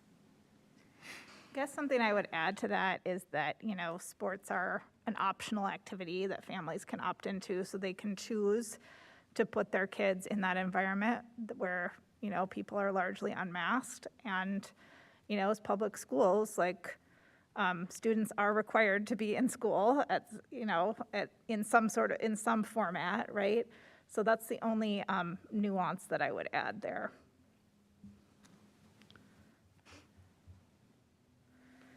Chair Bouchard, may I ask a question? Sure. Dr. Lightfoot, sort of wish we had an epidemiologist here, but with the expertise on your I know team, one. I know. No. I was wondering if there's any fine print that we've uncovered in the rationale for the shift in the CDC guidelines. What I'm wondering is, do they have information about the variants and how the variants have been phasing from one variant to the next, just to, like, is there some kind of science or indication that this pandemic is evolving into an endemic, and or the next variant or the future variants are far less severe, and that it has been scientifically followed, hence the change in the relaxation in the guidelines even before the study of the effectiveness of the vaccine for 5 to 11-year-olds. Does that question make sense? It does. I mean, and I think we work off of the best information we have from what they've provided us. Right. And so that's always the challenging part, is that given what they have provided us, I mean, their guidance has said they would no longer require, even on school buses. I mean, Right. all of that is changing federally as well. So even those past experiences are changing. And so I don't know the specifics of every data point that they looked at to make that decision. What I do know, of course, is that it's the same as you. We're in a very different space, in a matter of the data and details that they've been looking at as well. Yeah, I'm looking at all of the information they have on all these variants, and it's just an enormous amount of information, because it would be nice if they just very simply and clearly stated their key rationale for the relaxing of the guidelines. The other thing too that I think is important to consider is what kind of options do we have available for families? And perhaps giving the district time to set up alternatives for families that may be wanting to make a different decision about their child's environment for learning. So that's another consideration I was thinking about that would kind of go into my, thinking behind this policy. And I do appreciate that turning around tomorrow, would be a shock to some families who've made a decision based on our previous actions and think that some runway is a thing that we should definitely consider. I do understand, Director Peterson, some of your thoughts on, it is not, masks are not completely harmless. It's not a nothing ask of some of our families and some of our kids. So I guess one of my questions was, how could you describe for me again a little bit what the mechanism would be of going back to mandating it? Because I think that would be an important piece for me to be Certainly. very clear on. We have a mitigation team that meets, now we meet 2 times a week on Tuesdays and Thursdays to review all the data that's occurring throughout the district. And so any case that is reported to school, all of our staff absences as well, all of those are reviewed. And then we look at any of the additional data that's coming forth from state, local, national data sources, and of course, as we've mentioned before, CDC, Minnesota Department of Health, school nurse, meetings that occur as well. So all of that information comes into that group. So the way it would function is that we continually monitor and would look at those case rates, and as those case rates continue to ebb and flow, should they reach that specific level that we identified in this working document that we've been trying to put together, that we would then engage conversations with our superintendent that we believe that the sets of conditions have been met and that we would need to make a change. Part of that has also been we don't only want to do it within a district, because what we know is that we may have isolated experiences within programs. We may have, significant needs that might happen in an individual space. And so that level of data and detail also available to us, we wanted to make sure that we could use these guidelines also to react to those sets of circumstances as well. I appreciate that very much, and I guess I look at this knowing that kind of regardless, at least for a while, I can certainly see my family personally continuing to mask, but kind of is the question, I do understand that concern of, well, if transmission rates were actually higher in August, why would we consider making the change? And I think the one point, though, is to say that this is still a different environment. So since August, we locally have had very high participation in vaccination rates and generally pretty good community acceptance of our guidelines. And additionally, we have seen the rise and hopefully continued fall of Omicron. And so understand that this is something that's going to be with us. I don't know, I can't predict the future, but is this about as good as it's going to get from now until virtually forever? So I think that's the question with which I look at this is under 15, 1.5, or I mean, is it, of course we can do something different next year, and that is a valid point that we had talked about a specific school environment. But I think that generally it's understood that this is kind of a rapidly changing environment. And so if next year in the fall, if it was still at these levels, would we make a different decision then? I don't know. And I do very much appreciate that kind of building by building, program by program ability to receive this information and make individual calls. And it may be community building, perhaps at this point, to kind of reward some of the hard work and some of the items that we've gone without, some of the masking, to make a change while making it very clear that we do still take this seriously. There are still, 1,900 people dying in the United States per day from this, and still make that value very clear that you are welcome to and strongly encouraged to. It's not because we suddenly don't think it's a concern, but understand that it's an important topic and will be revisited twice a week.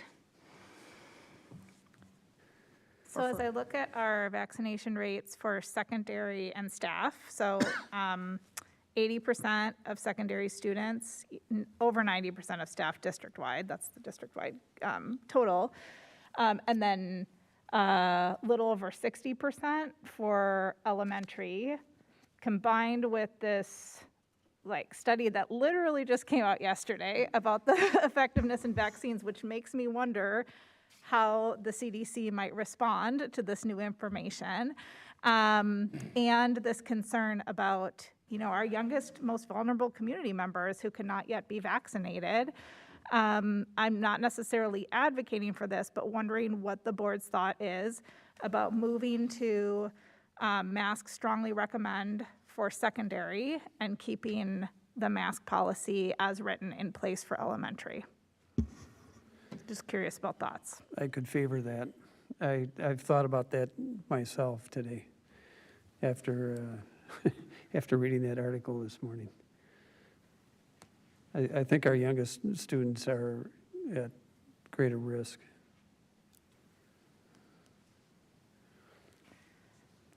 Any feasibility implementation concerns with that?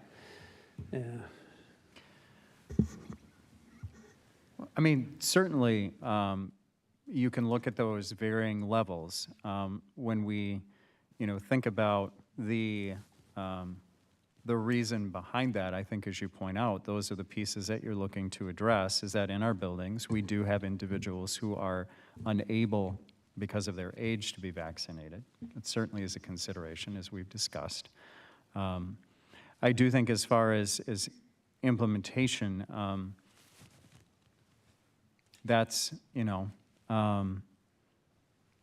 it always will create a set of challenges of why me and why not this person, I mean, that always is, what are we really solving for? I would say that our data, and that is something that we should look at as well, our data wouldn't suggest that our rates have looked any different at the secondary than they have at the elementary. So while I hear what you're saying about those, I would say that our data has proportionately been across the district, that we have not seen that elementary has a higher transmission than secondary, and that secondary has anything different than elementary. It has not been that distinct as we've looked at what that has looked like over time. Now that all are back and all are in the spaces and all are learning together. I think the only other thing I can think of is that we have established a pretty strong track record of grounding our guidelines in what the CDC is saying needs to occur. So I think if we do something that's different than what the CDC is suggesting, we, will have to provide that defensible response to parents who are like, you shouldn't have more power than the CDC to decide for my child, and also, just provide that rationale to any of our stakeholders who, don't necessarily understand why we would have made that distinction. So those are two things that come to mind. Yeah, for me. I agree with your consensus, because it would need to be worded it would need to be worded very carefully to the constituents to understand. I mean, it wasn't helpful. Obviously, the CDC had already said, that these guidelines have changed. So obviously it's now, I hear everybody, because I see both sides of it, of it, because anywhere you go now, not too many people are adhering to it. So CDC said is good to go, and I think you said it perfectly. Yeah, I think too, though, like the mask's optional. There's still a lot of us, like, I was at the basketball tournament wearing a mask the whole time, right? Those of us, like, that feel strongly. I mean, I think that in my kids too, they'll wear them if that's our family ask, and I think that element of choice based on CDC recommendations is just kind of where my my head and heart keep going. And that the mandate, just within Hopkins Public Schools is going to be a heavy lift within our community, is just kind of my gut. How do you feel about requiring it for secondary but not for elementary? What Well, would be your take I on that? mean, I think, again, I think that's going to be a heavy lift. I think we'll have it's my gut, we'll have some pushback, especially because strongly recommended. We're not saying you can't wear masks, right? We're saying if you choose not to, that we're okay with that. And those families that feel very strongly are still wearing their masks, I Okay. guess. It's just, I'm struggling with it, like I knew I would. We've talked about context being important in a variety of ways. I also, I'm just looking at the list of about 40 metropolitan districts. And as of February 24, there's a question, are you currently requiring masks? If you answered no, if you answered yes, are you planning to transition to a less restrictive policy? So I am also wondering, like, how much time do we have without it being too rapid of a decision and too lengthy of a process, so that during that period of, I don't know, 3 to 6 days, because I know that other districts are discussing this topic this week, might we have more information on what that larger context or landscape is? Because I do think that no district wants to be an outlier for a lot of obvious reasons. And we just want to be really thoughtful about this. So we had said in the Friday communication that the board will revisit the 15th, but then the CDC guidelines came out. And there's some urgency to maybe move at a quicker pace. So I don't know if there's like a happy medium, like, I don't know, a special board meeting a week from now, or, you know, and I'm just kind of throwing out an idea, but.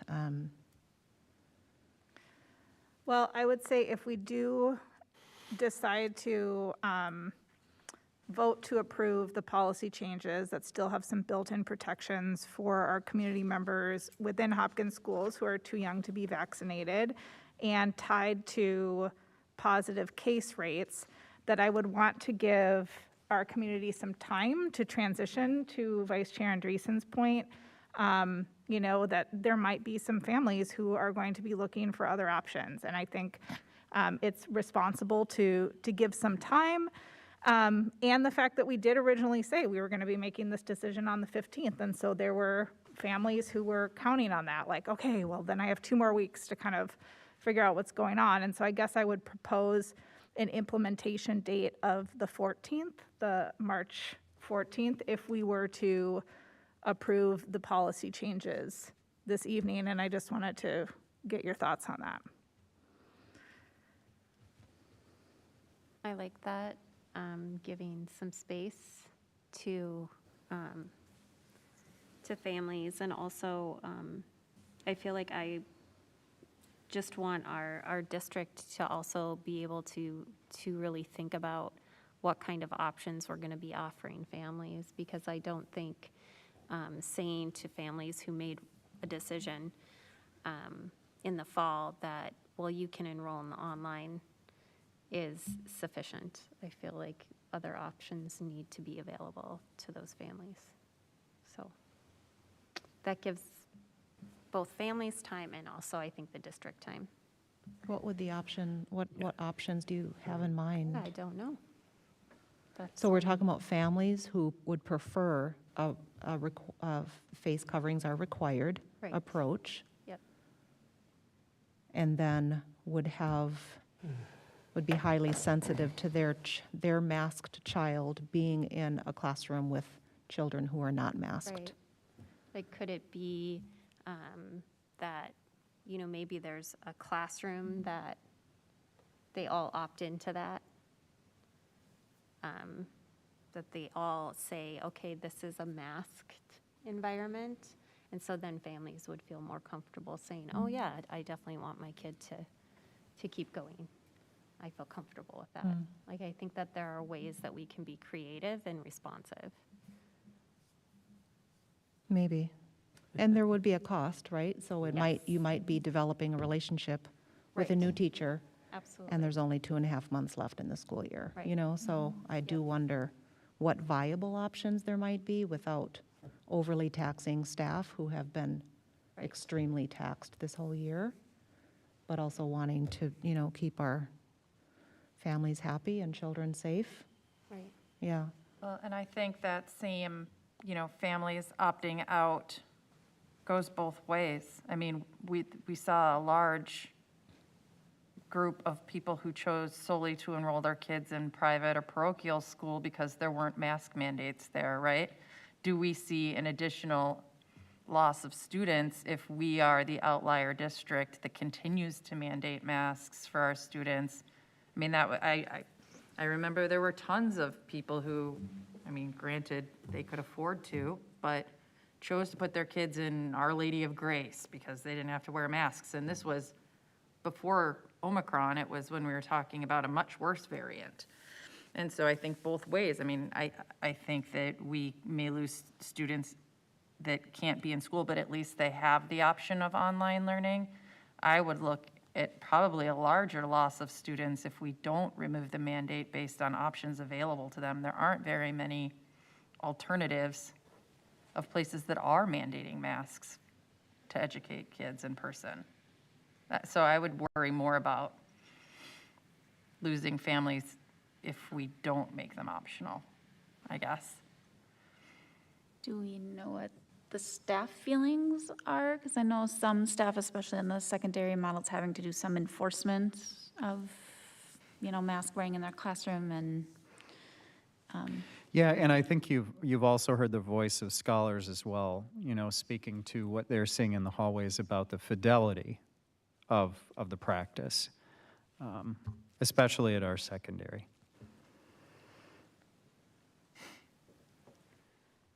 So back to the March 14th implementation date. So I think that also gives us a chance to kind of see what decisions other districts are making this week. To Dr. Mary Perry Reed's point, it does not necessitate a special board meeting to revisit this, right? And it gives a week of time for the medical community and the CDC to respond to this new data that's come out. So wondering about board appetite for that implementation date. I guess I would prefer like a March, I'm curious about the 14th, so 2 weeks. Would we vote on it at that meeting? Is that, you're thinking vote on it tonight? I mean, I would say more like 7 to 10 days feels, 14 days in the land of COVID, we all know a ton can change. I would think more along the lines of Monday of next week feels pretty good. I mean, that's 4 or 5 days, but I'm fine with the 14th too, if that's the board's comfort level. I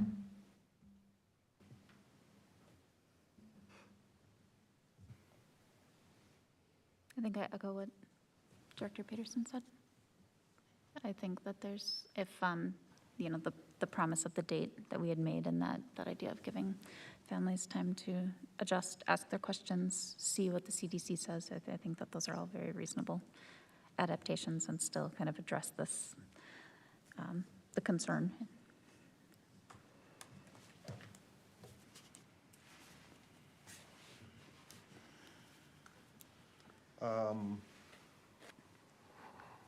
I guess I would concur because I feel like at this point, anywhere you go, there aren't any masks, and so I think a quicker decision will be, they'll be looking, this constituents will be looking for a quicker resolution to what they're going to need to do. So, yeah, I would say Monday is appropriate in my opinion.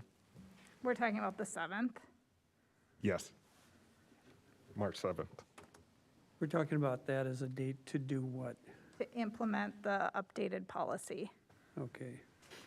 So masks, in this case, the masks would be continued to be required. The policy would remain in place as is through the 7th or the 14th, and then change to this program by program, building by building. I feel more comfortable giving our community more time than Like the 14th? 6 days. Yeah.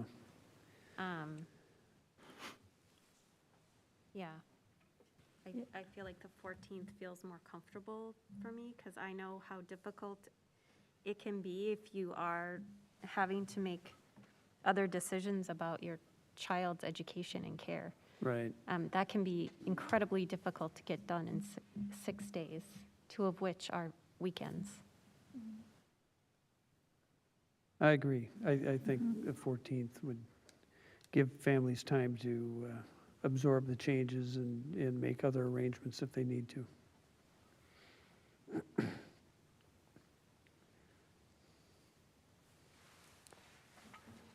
Well, we are inching up on meeting time.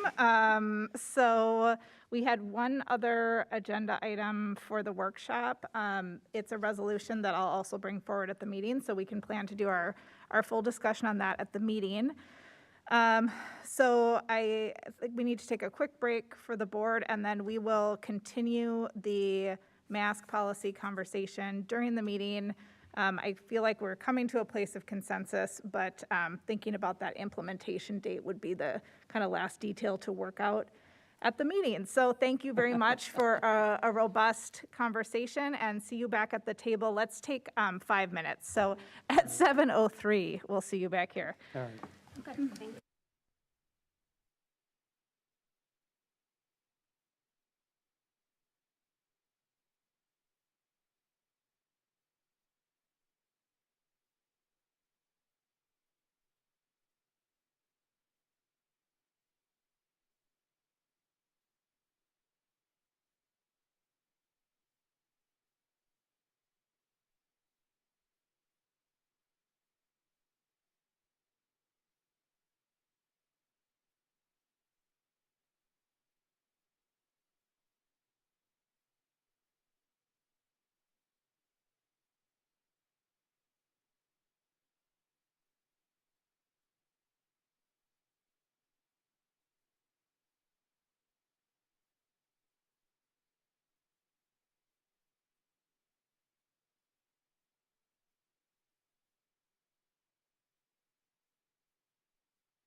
This meeting of the Hopkins School Board is called to order at 7:04 p.m. I'd like to welcome our community members who have joined us here in the physical space, as well as our community members who are watching the YouTube live stream.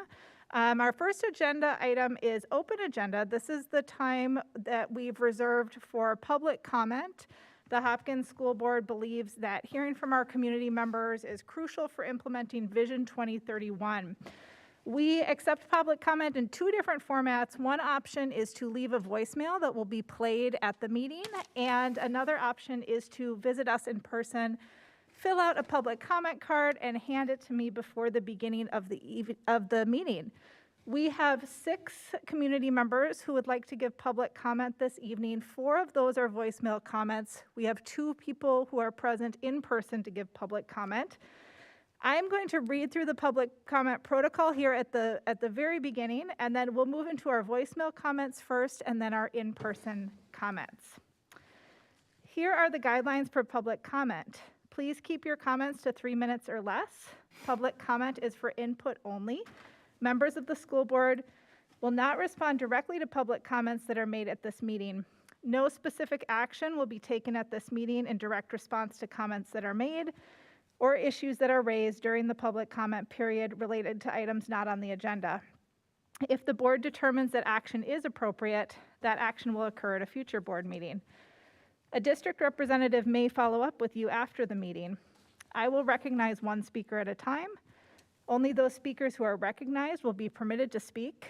Individuals who interfere with or interrupt speakers, the board, or the proceedings may be asked to leave.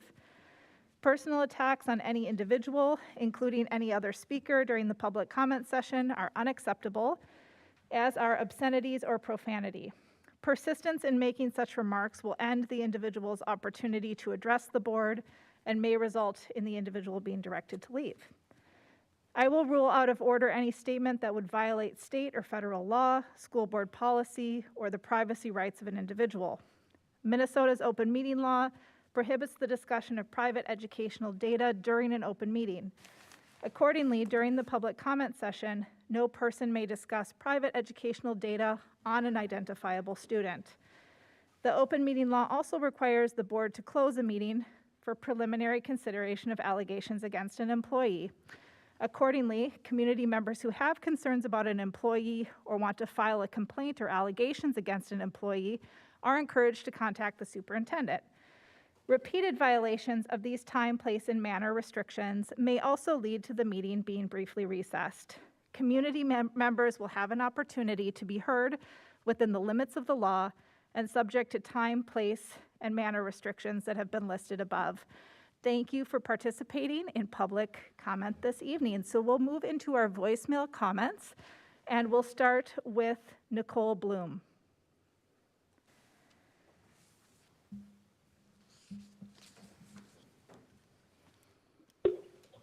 Hi, my name is Nicole Bloom, and I am calling about the mask mandate for schools. I would like to recommend continuing the mask mandate. Our kids have been, fine with learning with masks, and it's been nice to have the ability to go to school consecutively without illness. And so from my perspective, it makes a lot more sense to continue protecting our children. It also looks like the vaccine is not as effective for younger children, but is really effective when combined with a mask. So for all of those reasons, I would like the school board to consider extending the mask mandate so our students can continue in-person learning as much as possible in a safe and effective environment. Thank you. Thank you, Nicole Bloom. Next, I'd like to recognize Yen Chi.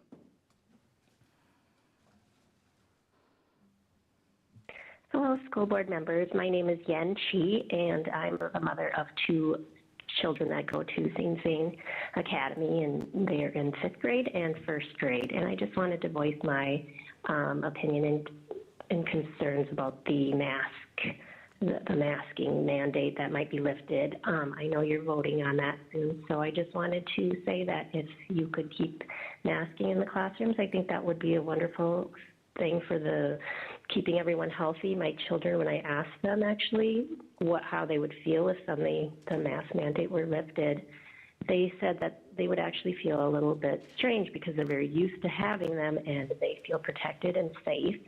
And right now we know that the COVID vaccination rate in the schools is not very high, so I feel like it would help protect the most vulnerable as well as the preschool kids that are on site who are not able to be vaccinated. So just wanted to give you my 2 cents as a mother, and just know also that the flu season is still here, so it's also helping protect them from getting sick and helping kids stay in the classrooms longer, helping teachers not have to call in sick also. So I just am in favor of keeping it around a little bit longer because honestly, the kids don't seem to mind it very much, at least mine and the ones that we've talked to, friends. So thank you very much. Have a good evening. Bye. Thank you to Yen Shi. Next, I'd like to recognize Laura Jensen. Hi, my name is Laura Jensen. I'm a teacher at North Junior High and a parent of a Hopkins High School student. I'm commenting on revisiting the mask mandate. I'm calling in support of keeping the mask mandate in place until we're a little further along, and hopefully the good news regarding the pandemic will continue. I do wish that there had been better communication regarding this coming up as a possibility of revisiting the mask mandate from my employer, Hopkins Schools, as an employee. I would like better and more transparent communication as an employee from Hopkins Schools, but also as a parent of a student knowing that this was going to come up this quickly. I would rather have the district err on the side of taking care of our most vulnerable members of our community and keeping the mask mandate in place for a bit longer. I hope that school district and school board and superintendent do not feel undue pressure to follow what other districts have done. I know you are in a very hard place regarding mask mandates and that this has become a very politicized issue. Since licensed staff, at least at my school, are forced to sub for sick colleagues if not enough volunteers step up, I would like to keep me and my colleagues as healthy and safe as possible to not add undue stress and burden of being required to sub for each other if staff are out sick with COVID. If you do decide to change the mask mandate, I ask that you give at least a 2-week period before implementing this to give all stakeholders time. Thank you very much. Thank you to Laura Jensen. Next, I'll recognize Hannah Colbert.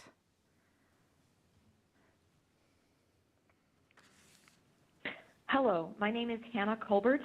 I'm calling about the agenda item masking in secondary schools. I am a para at Hopkins North Junior High, and I only found out about this decision that's being voted on, which directly impacts me and my coworkers because a coworker who was in the know told me about it. I am calling to urge you not to lift the masking requirement in secondary schools at this time. I have been working in person at North Junior High for 4 years, before and during the pandemic, and for the safety of our scholars and staff, I feel I cannot keep silent on this issue. COVID-19 has massively affected my job, and I have done many things I never agreed to do when I initially took my position before the pandemic. I've put up with a lot. I've done my best to advocate for my coworkers, students, and myself, and again, I've been in positions where I felt unsafe. I've had to focus on what I can control, swallow my discomfort, and try to take things day by day. Towards the end of the summer, I became hopeful that maybe the pandemic was ending. I continued to mask and take precautions, but I came back to work thinking that maybe we were going to be out of the woods soon. Obviously, that is not how things worked out. There are many things I love about my job, but I am not in a position where if I feel unsafe about health precautions, that I can just quit. I need to be able to pay rent, and even more urgently, I need health insurance, which is tied to my job. There are students at our schools with siblings at home too young to be vaccinated, or living in multi-generational families with elders, or relatives who are immune compromised, teachers with babies or parents or spouses who have pre-existing conditions.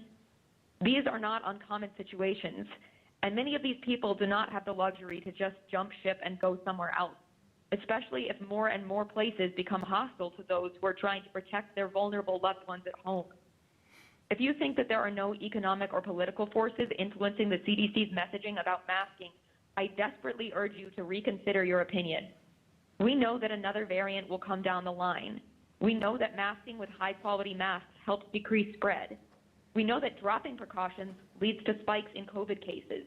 We know that long COVID affects at least 10% of people who have been infected with COVID-19, whether they had a severe case or were asymptomatic.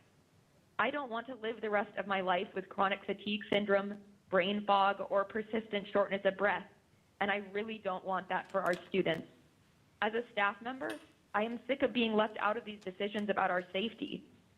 From an essential worker, I beg you to take these issues under serious consideration. Your decision will directly impact me and many people like me. Respectfully, Hannah Colbert. Thank you, Hannah Colbert. Next, I'd like to invite Ellie Kretz to the table. Ellie has provided us with some handouts that I'm going to be distributing now. And Ellie, give me just a moment to get my stopwatch ready here. Oh, maybe at like 2:59. You'll do stopwatch? Oh, look it. Vice Chair Andreessen is doing the stopwatch tonight. Well, welcome, Ellie. You can begin when you're ready. Okay, so hello, Dr. Mary Perry Reed, Hopkins School Board. My name is Ellie Kretz. I'm the parent of a 6-year-old, Zoe, and a 4-year-old, Anna, hiding there behind the chairs. I'm speaking to you tonight to ask to maintain the mask mandate in Hopkins schools, especially at the elementary levels. I'm asking you to maintain the mandate versus moving to strongly recommend, because other districts who have moved to strongly recommend have seen masking become virtually non-existent. Therefore, a decision to remove the mandate is a decision to essentially remove all masking. I ask for you to maintain masking at the elementary levels especially, given the lower vaccination rates we are seeing for ages 5 to 11 and our strong commitment in Hopkins to equity.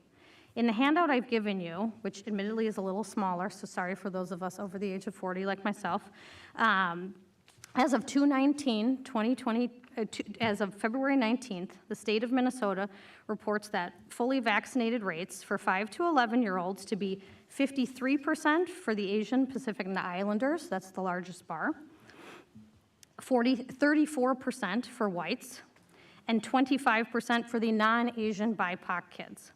Black children ages 5 to 11 have the lowest vaccination rate at 19%. As you can see, the fully vaccinated chart has an inequitable distribution in ages 5 to 11. And on the second page is the older group. So that is the age, your secondary kids between 12 and 18. And for some reason, it does become more equitable in that age group that you don't see in the 5 to 11-year-olds. As our district quotes equity in all decisions from calendar days to restorative justice, I think it's extremely important to look at this decision with an equitable lens. One could argue, of course, that everyone has had equal opportunity to vaccinate their kids at this point. But I think this board and superintendent can agree that we have systemic racism in all facets of our lives, and it would be comical to assume that as a society we have provided equal access to this vaccine. From an economic equity standpoint, at the school my daughter attends, Eisenhower, approximately 70% of the children are on free and reduced lunch. One can extrapolate that these kids have parents who are on a lower income level, more likely to be a frontline worker without paid time off, who simply do not have the luxury that my husband and I have to be able to take 10 days off if the child is sick or the parent becomes sick. They are the same parents less likely to have health insurance or less likely to have a relationship with a doctor to be able to have counsel in the vaccination decision. They are the same parents that will struggle to find a COVID test or treatment when it becomes needed. The same parents may also find it difficult to catch their child up after 10 days. I've always been very supportive of this district's leadership in focusing on equity. But if we want to be equitable, we need to do it in each decision and carry through, even when it's challenging. We're at 3 minutes. Thank you very much. Thank you. Thank you so much. I'd like to invite Ziming Zhao to the table.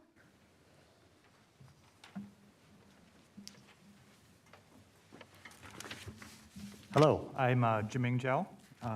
And first, let me say that I appreciate everybody here, their time in providing leadership and navigating these trying times. I think it's made a real difference in the lives of our students and our scholars and our families too. So I just want to say, we really appreciate it. I understand that, the discussion is lifting the mask mandate, and, I'm urging the council to delay it if possible, and to keep the mandate if also more preferably. I get it, I really do. We want life to resume. I want that, everybody wants that. I have 2 small children at home, it would be great. But as Dr. Osterholm has said, just because we're done with the virus is not done with us. These are the times that we're dealt, and we have to deal with it. Omicron levels, in the district are lower, yes, but we're not done with it yet. We need to consider that maybe levels are decreasing so much because we're doing so much in layering our defenses to fight it, through vaccinations, through masking, through social distancing where possible. To paraphrase Ruth Bader Ginsburg, throwing out mask mandates when they're working and will continue to work is like throwing away our umbrellas during a rainstorm because we're not getting wet. Make no mistake, it's still raining. It's just going to happen, we know that. Furthermore, and this is more personal, but also people that are unable to take every precaution that most people are able to do, the immunocompromised, those with small children who can't get vaxxed due to age, I think we're really feeling left behind, right? We're doing everything we can, we're doing, we're being safe, we're masking, but if the district says, okay, sorry, it's a little bit inconvenient for the rest of us, we were all in it together, so good luck to you. It just isn't right to me. I'm not asking the mandate to go into perpetuity. I know it has to end. I definitely think that I would love to get back to normal, but I think we need to delay for as long as possible. We need a delaying action so those that are immunocompromised or people like myself who with small children can either make the arrangements or get vaccinated. We're happy to do so. It's just, it's just going to take a little bit of time. Just finally, does the Hopkins School Vision 2031 not say be empathetic, right? Does it not say we need to love people? Does it not say we put students first? Let's show our children that these are actions and not just words, right? Finally, I saw a sign while walking around out there that said, be an upstander, not a bystander. We're at 3 minutes. Okay. Thank you very much. so much for your time. Thank you. Thank you to all of our public commenters this evening. I'm just going to make a brief comment about public comment time. I spend a lot of time talking with board chairs in other districts, and I am so proud always of how our public comment periods go here in Hopkins schools, that we have such an incredible community that takes time to share their thoughts and experiences in such eloquent and respectful ways. And so really want to thank everybody who came forward this evening. We'll now move into our reports. So we'll start with our student board rep reports. Elif, how are you? I'm doing well, how are you? It's great to see you. Can you hear me well enough? Do you, I don't know if that mic is on. Okay, I can move if you want. Do you want to move over by Rachel? I wonder if that mic is on. Sure. I believe that Isabella's online if she wants to go first. Oh, great. Hi, Isabella. Hi, can you hear me? Yes, it's good to hear your voice. Glad you're here. It's good to hear you too. Okay, so I'm Isabella and I'm the 11th grade cohort coordinator. Students are hard at work as another ending term nears. Juniors are preparing for ACTs, seniors are finishing up college decisions, and sophomores are picking new classes for next year. Every grade has also been signing up for AP College Board tests happening in May. Tomorrow, there's a college fair with over 100 colleges to give students a chance to get introduced to some colleges and decide what they're interested in. I know a lot of students are excited for this college fair. Seeing as I'm in Arizona, I'm sad I won't be there, but I can't wait to hear about it. I'm really glad they provided this opportunity to students because I know students, including myself, are excited and interested. I think another thing to keep in mind with Black History Month just finishing is to make sure we are acknowledging and providing the proper support for our people of color and specifically Black students. With all the recent protesting at our school and the clear cause for concern students have conveyed to staff, they should feel as if they have something to go to or somebody to talk to voice issues and to form a stronger community at our school, which I think is very important. On Friday, there was also an orchestra program preview that many students went to during second block. I heard a lot of positive feedback, and I'm happy students had the chance to go see the preview. Thank you. Thank you very much, Isabella. Really appreciate hearing from you and having you here tonight. Any questions or comments for Isabella?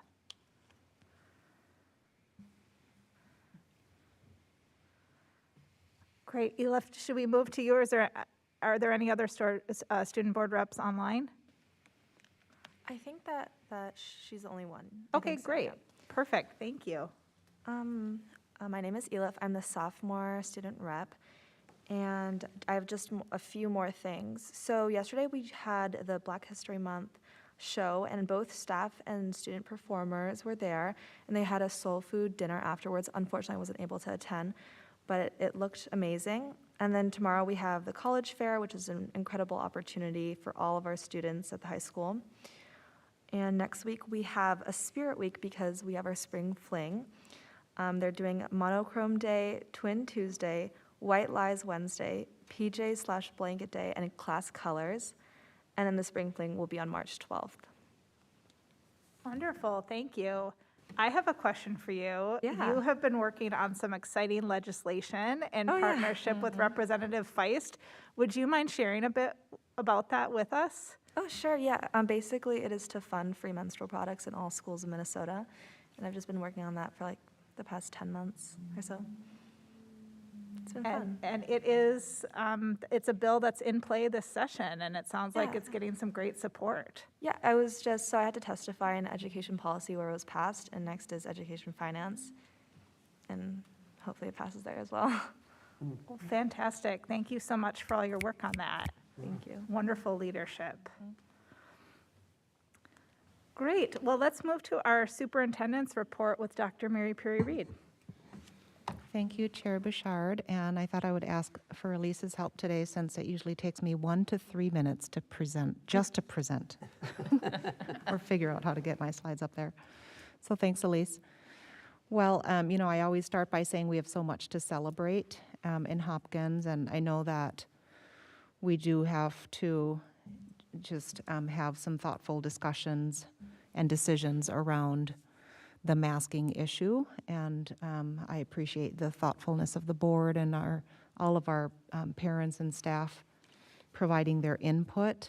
This feels like a really great community to be a part of, where we can thoughtfully engage and also not be afraid of dissenting perspectives and just, trying to figure out what is best for our students. And at the same time, there is a lot going on in our schools. Yes, while masked, I know that the athletes that you see on the left there are not wearing masks, but they're also playing in a basketball game. So starting with some just congratulations to our students and some student recognition. I want to congratulate Hopkins basketball star Maya Naji. She's been named the 2022 McDonald's All-American, and you can cheer her on at the McDonald's All-American game on March 29 for all of you who are either love our students or love basketball. The middle photo shows a couple of students at North and West Junior Highs that received kits from Carolina Biological to investigate and design solar and wind forms of sustainable energy. We talked about the solar panels this morning, or earlier this evening at the board workshop. And so those learning experiences are funded by Hopkins Education Foundation. So we're grateful to them for that support. And then on the right, we have a few elementary schools that celebrate the 100th day of the school year. And so what's so cute about this photograph is that They are celebrating 100 days of school dressed as 100-year-olds. We'll have to send you a close-up of that photo. It's super cute. You can go to the next slide, Elise. Also wanted to just express gratitude, and we're so impressed with the Hopkins Education Foundation, our longtime Hopkins supporter. They hosted and just put on a really great experience this past Saturday evening, the Royal Bash. If you were not there, you did miss a fabulous event.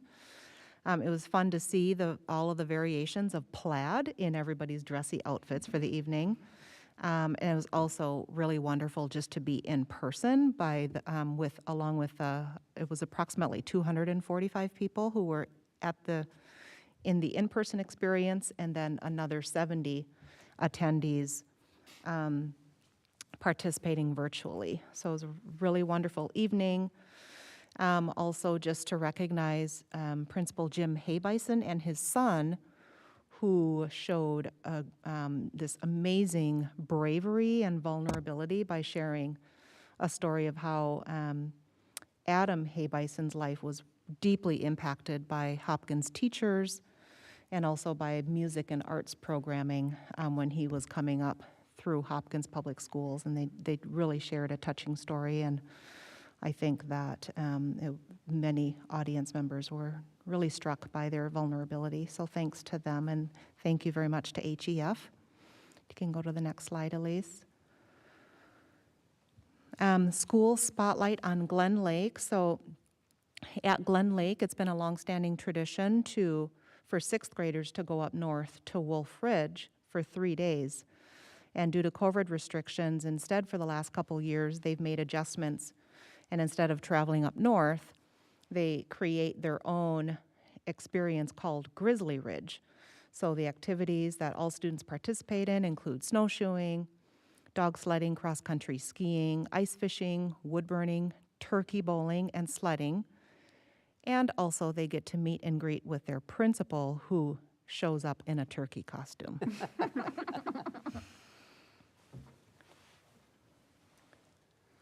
So these are additional scholar spotlights, both from our high school from mid-February. So what I love about these photos is you can just see the joy and the intentionality in the students, in their faces.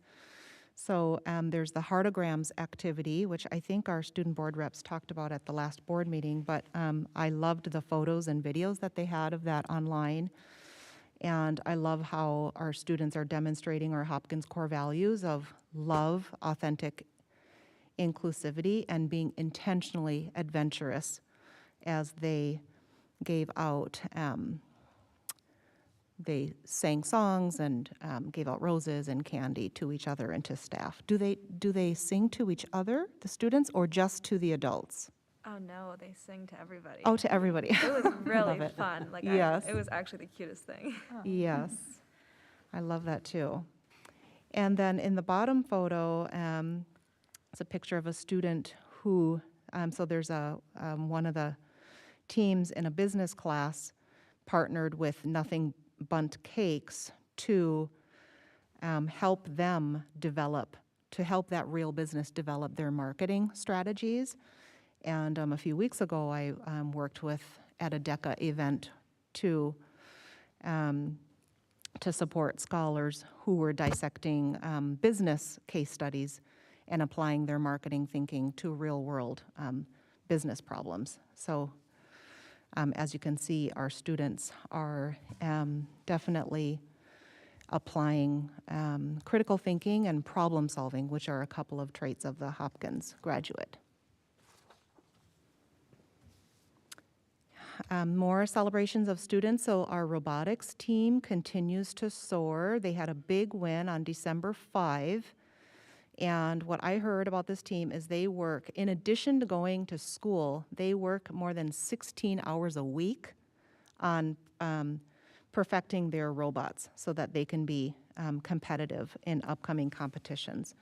There's a few of them listed there. So you have we have the opportunity to attend Pi Day open house at Hopkins High School on March 13, or you could visit the robotics team at the Convention Center April 7, 8, and 9.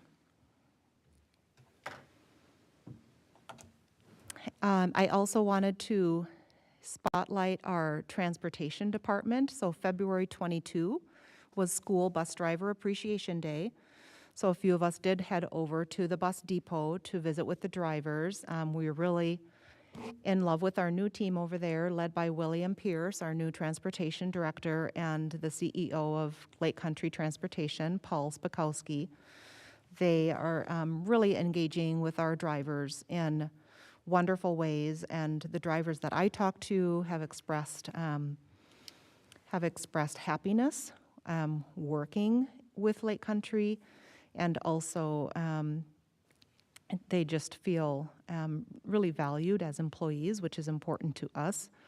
So there's a photo there on the bottom with a few of the drivers, and I just wanted to thank William and Paul for all of the leadership and support they provide, because transportation is, they've been doing a great job in the recent months, and we appreciate it. And then, of course, we have our school board members. I'm not sure, we have hopefully a few parents and community members in our virtual audience. We have a couple, Mr. Harris here, and I think, I don't know, a parent, or I'm not sure, but it was School Board Recognition Week last week. Was that last week? Yes. Yep. And so just so our Hopkins community knows, we have a really fabulous school board here in Hopkins. And the statement says that our school board is courageous, is visionary, is scholar, and people-centered, as well as grounded in the work of anti-racism. Our board does work as a cohesive unit to make equity-minded policy and budget decisions. So as a superintendent, I am personally grateful for our school board, and I would definitely say that you won't find a better school board throughout the entire state. So thanks, Hopkins School Board, for your service. We appreciate you. And then always like to end with just reminding our audience and board members that we do have 6 system goals in Hopkins. And so the focus for this evening is our learning goal. So our system-wide learning goal is that every early learning through grade 12 and beyond classrooms, and we say 12 plus because that would be inclusive of transition plus, as well as adult and basic education. So all classrooms will be ready for students by moving toward personalized learning that is concept and inquiry based, as well as undergirded by restorative practices.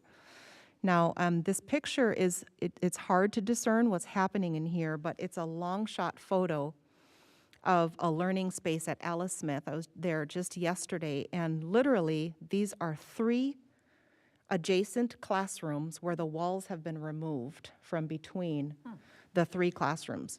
So what you see there is 80 students working with 3 to 4 adults, because sometimes some of those kids are using the learning space in the hallway, and one of those adults might go into the hallway. They're all sitting in small groups, yet they're also simultaneously experiencing like a whole group classroom setting, because they have about 80 peers.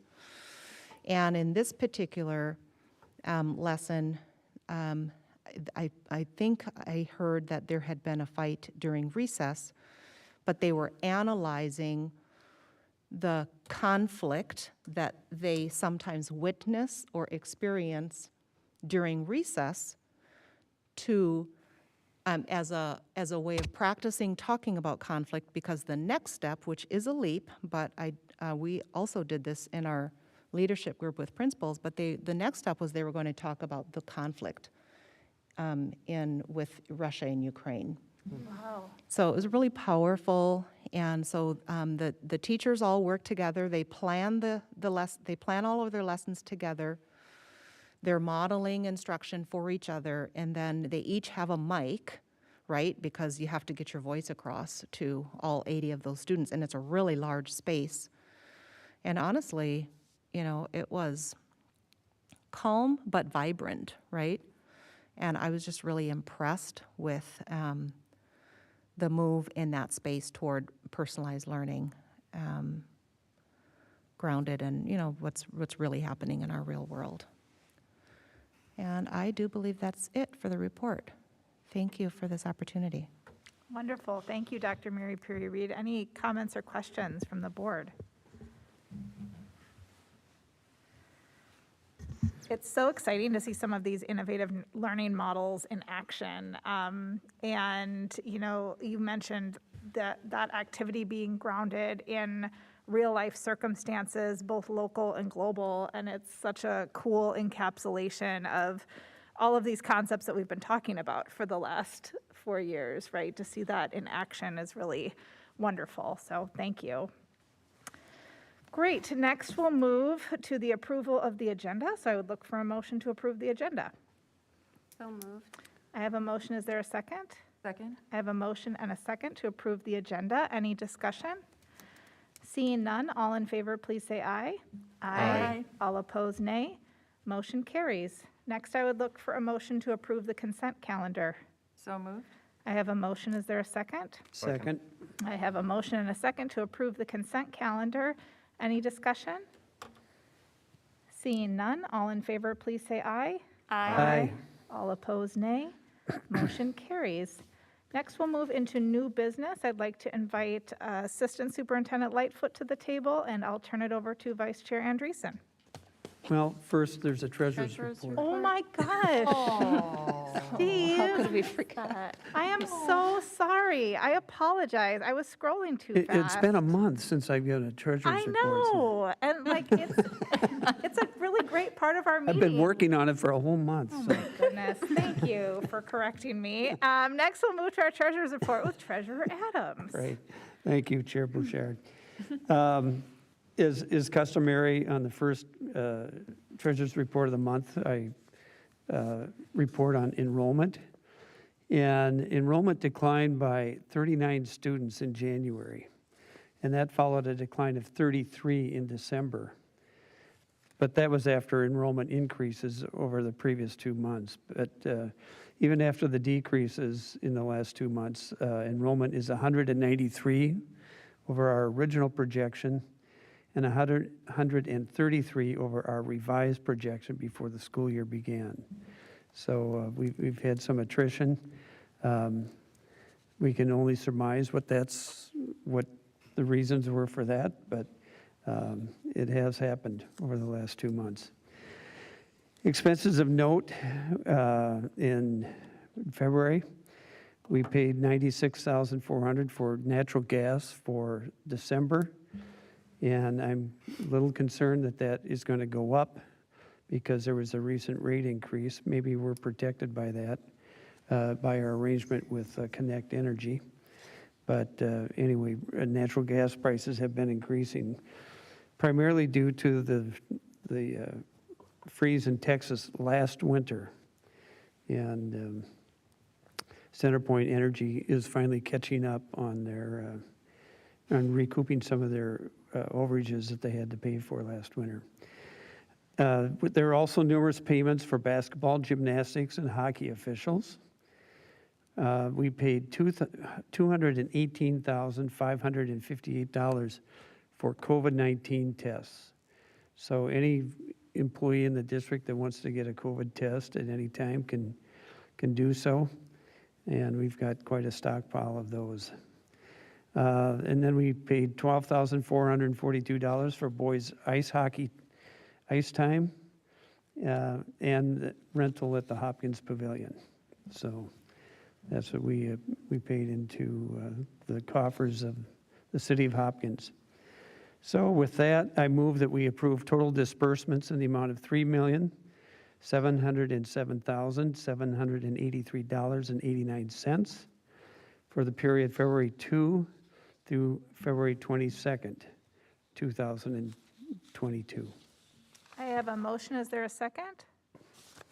Second. I have a motion and a second to approve the treasurer's report. Any discussion? Seeing none, all in favor, please say aye. Aye. All opposed, nay. Motion carries. Thank you, Treasurer Adams. Now we'll move into new business. I'll invite Assistant Superintendent Lightfoot to the table and turn it over to Vice Chair Andreessen. Thank you, Chair Bouchard.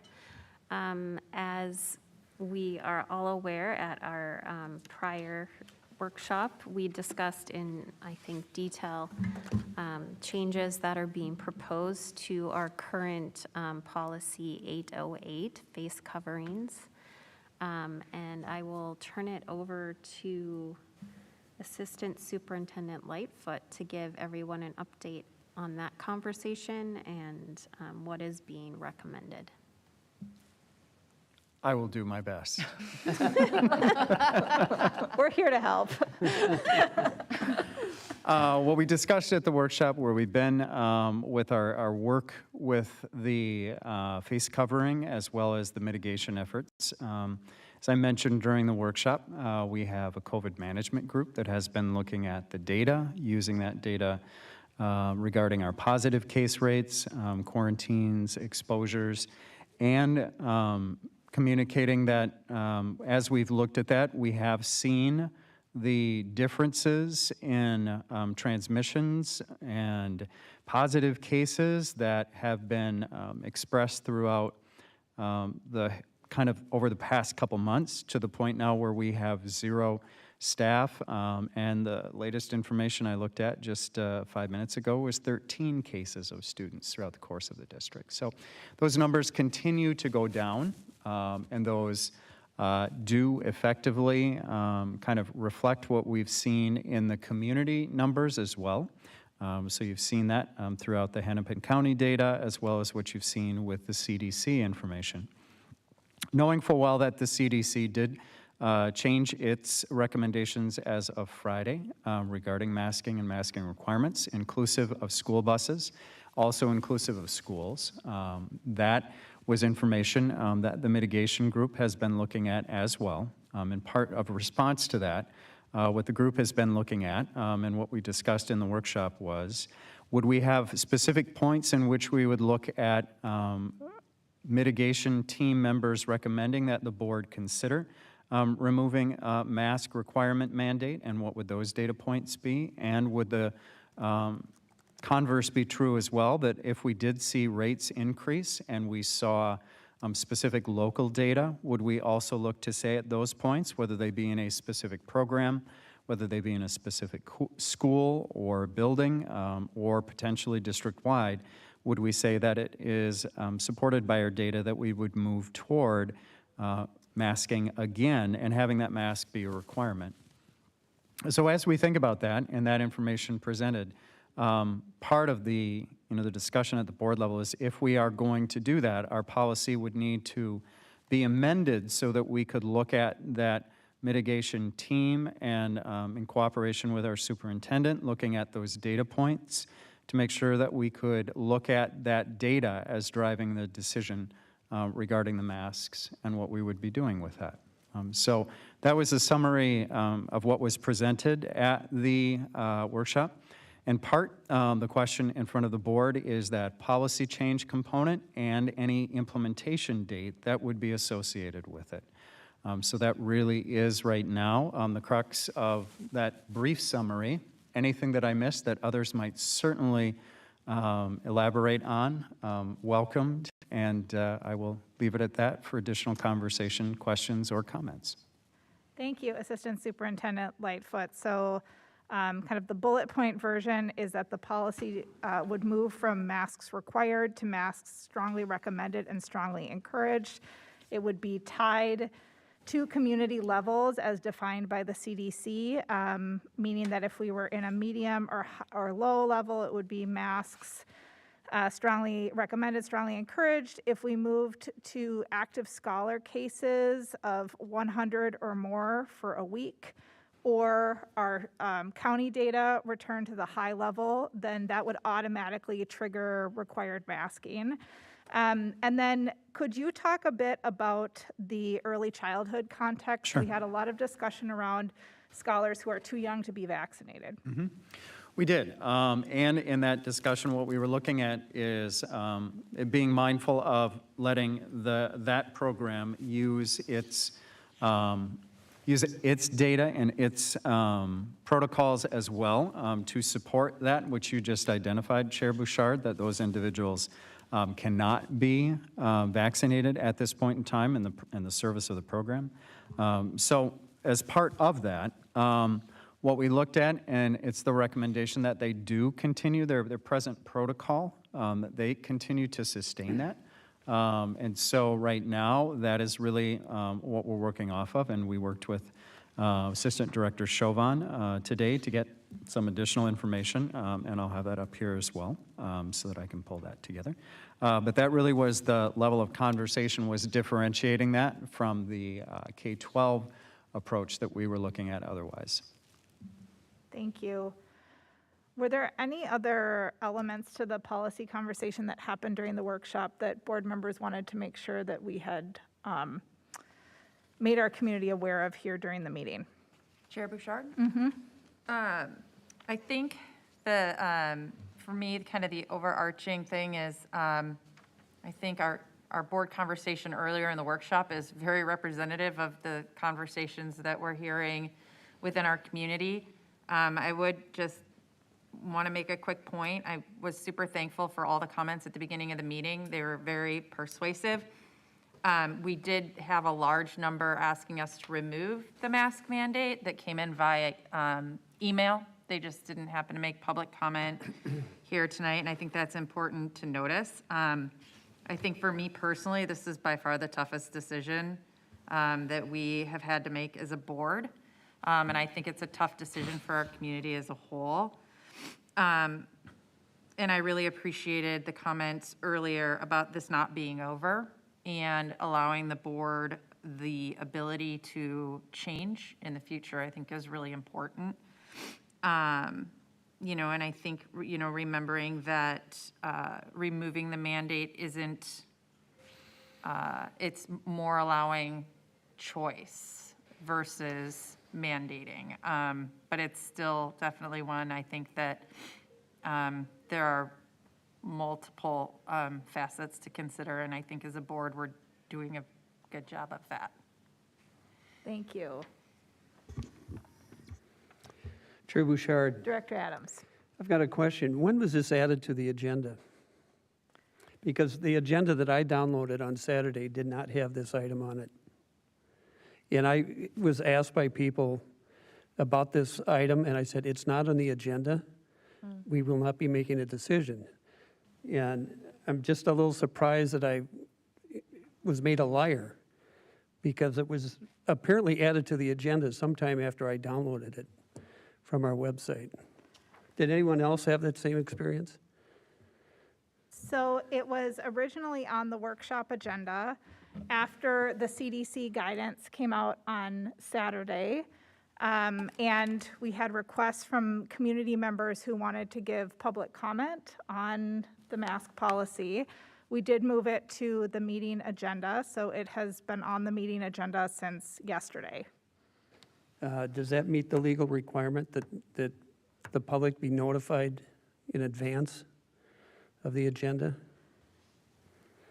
Because I believe there's a 3-day minimum if there's a change to the agenda. So changes can be made to the agenda under Robert's rules all the way up until the agenda is approved. So the agenda does have to be posted 3 days in advance, but those changes can be made. Okay, it does correspond with state law. Yes, and we could, so if this had been a concern, we could have removed it from the agenda at the beginning, but we all, as a board. I was never notified that it was added to the agenda. That's why I'm a little surprised. Oh, so you're saying that you voted to approve the I haven't agenda voted from on anything Saturday? yet. What's that? Well, because at the beginning of the meeting, we approved the agenda, but you were voting on the one from Saturday. On the agenda that was posted to the public website on Saturday. On Saturday. So I feel stupid that I was telling people that we were not going to vote on it tonight. Yeah. So, well, if it's legal, there's nothing we can do about it, but I think in the future, if we're going to change the agenda on short notice, the board ought to be notified. Duly noted. Especially on an important topic like this. Yeah, well, any topic. Well, I'm not sure. I think one of the things that's most important for me on this policy in particular is that we all have space to talk about it, think about it, be emotional if we need to be emotional, because I think it is emotional, and enter into whatever decision we're making with, clear eyes. So if this, in the way in which it got onto the agenda or the way in which it's feeling rushed at all, I think we need to honor that. And I'm looking to people who have much more nuanced sense of how this works to see what our options might be at this point. Chair So- Bouchard? Yes. I like what Vice Chair Andreessen is saying, especially in light of the two employee comments that we heard tonight from Hannah and Laura, and their concerns about the decision without employee input. So if we do choose to delay decision, I would ask that we have the ability to have some input from staff as well. Thank you. So one option available to us is we can table this discussion for tonight and add it to the agenda for the 15th. So that would just require a motion and a second, and then we can vote on whether or not to table it. So that would be one procedural option that's available to us. I move that we table this and take it up at the next board meeting. So I have a motion to table the Hopkins mask policy discussion. Is there a second? Second. I have a motion and a second to table the Hopkins mask policy discussion. Any discussion on this, what is called the secondary motion? I would like to just quickly say something. I think that our prior discussion at the workshop reflects that most, well, I won't speak for other people, but there was a sense that we wanted to delay implementation to that date. And so I think that by tabling this discussion, we are honoring that timeline as well. That's my only. Any further discussion? May I say two things, or? Sure. Okay. You never know as an ex officio if you're supposed to participate in the discussion or not. Just the two things that I would like to share. Treasurer Adams, as a person who was participating in the action to move it to the live agenda, the intent was to be completely transparent with our community that because the CDC had changed their guidelines, we didn't want this to be a board workshop-only discussion. So I just wanted to share that, and then I think we just need to figure out how to make sure that all board members are aware of any last-minute changes. And then the second thing is, and I do appreciate the opportunity for staff and community input, and we do have a past practice or pattern where topics first get discussed at the board, and then staff, and then parents, and in that order, for very specific reasons. And I don't think that complicates this decision, this pending decision. But what we would have felt uncomfortable with is sending a message to staff, hey, the board is going to make this decision without giving the board the opportunity to just look at all of the information and then, then solicit staff input, if that makes sense. Well, I totally agree that it was an appropriate topic for the workshop today, but I think to add it to the agenda on short notice is doing a disservice to our public. So the motion that has been seconded is to table the mask policy discussion. Is there any further discussion? Just a clarification point, I would say we're tabling the vote. But the discussion has been very robust. Right. For anybody who may be watching specific for that, they can watch the workshop. The discussion has been robust, but the vote, just in light of garnering maybe a little bit more input and giving our families a little bit of time, I would be hopeful that in our next vote, it could be an immediate decision versus delaying it perhaps 2 weeks like we planned, so that when we do vote on it, that it could be more of an immediate option. I'd be okay with that. Any further discussion? So again, we're voting on whether or not to table the vote for this evening and bring it forward at the March 15th meeting for a vote. Any further discussion? All in favor, please say aye. Aye. All opposed, nay.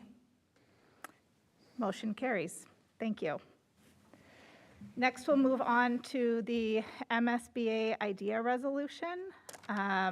This is a resolution that was brought forward by MSBA, the Minnesota School Boards Association, and they are requesting that school boards across the state consider this resolution as part of their federal advocacy around fully funding IDEA, which is the Individuals with Disabilities Education Act. This area of public education has been severely underfunded and has been a focus of advocacy both on the state level and at the federal level. Upon receiving the resolution, I sent it to the LAC for review. And Treasurer Adams, I'm wondering if you if you care to comment on the discussion that happened at the LAC surrounding this resolution. Sure. Well, yes, we discussed it. This is something that's been under discussion for years, that this IDEA Act was passed, and I don't know what it said about funding in there, but at any rate, the federal government and the state government have failed to fully fund all the requirements of the IDEA Act. So the MSBA and AMSD are both in favor of fully funding the IDEA Act, and we might have a chance to do that this year. And they have asked every school district in the state to pass this resolution, and many have already. Yes, so the LIC's recommendation is to recommend passage. I think technically I have to read this into the record, and then it will be a roll call vote. So Clerk Peterson will be at the ready.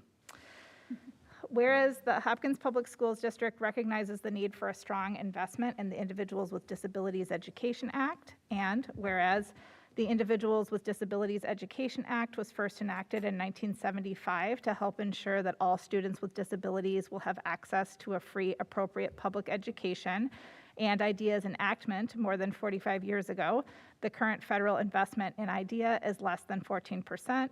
And whereas with the enactment of IDEA, the United States Congress committed to fund up to 40% of the additional cost of special education, thereby promising to provide up to 40% of the national average per pupil expenditure, which is currently estimated at $13,828 by the U.S. Department of Education.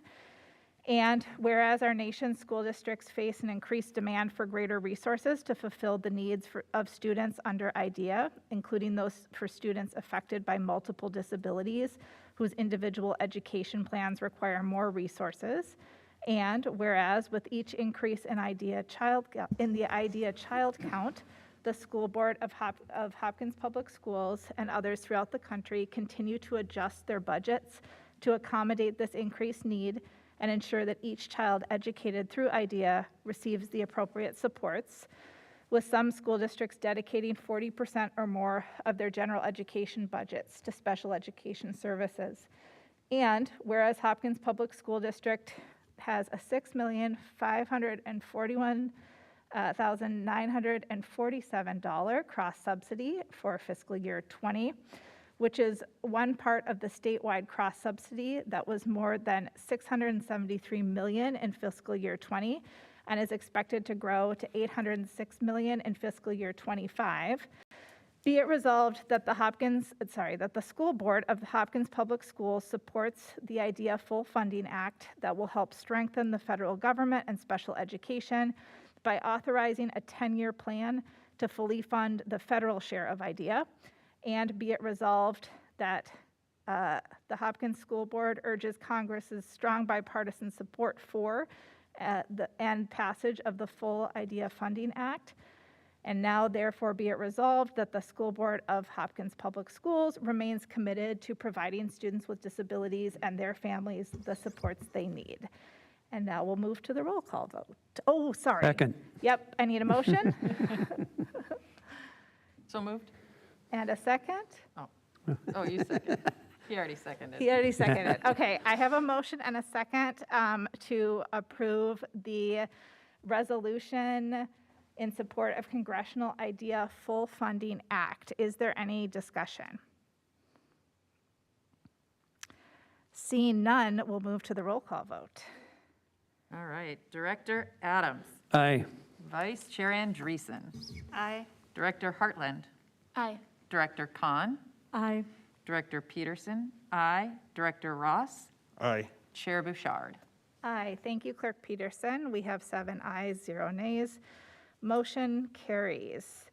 Next, we'll move to policies in first read, and I'll invite Assistant Superintendent Lightfoot to the table and turn it over to Vice Chair Andreessen. Thank you, Chair Bouchard. In our monitoring committee meeting, we talked about policy 507, corporal punishment, and had just some slight changes to that, clarifying language and also making it, I think, a little bit more student-focused. And also discussed policy 551, a student accident insurance program, which had, I believe, no changes. Correct. Okay. Thank you. So those have been reflected in the documents that you reviewed for this evening. With that, if there's any question or discussion on 507, corporal punishment, would be available for those questions. Any questions or comments from the board?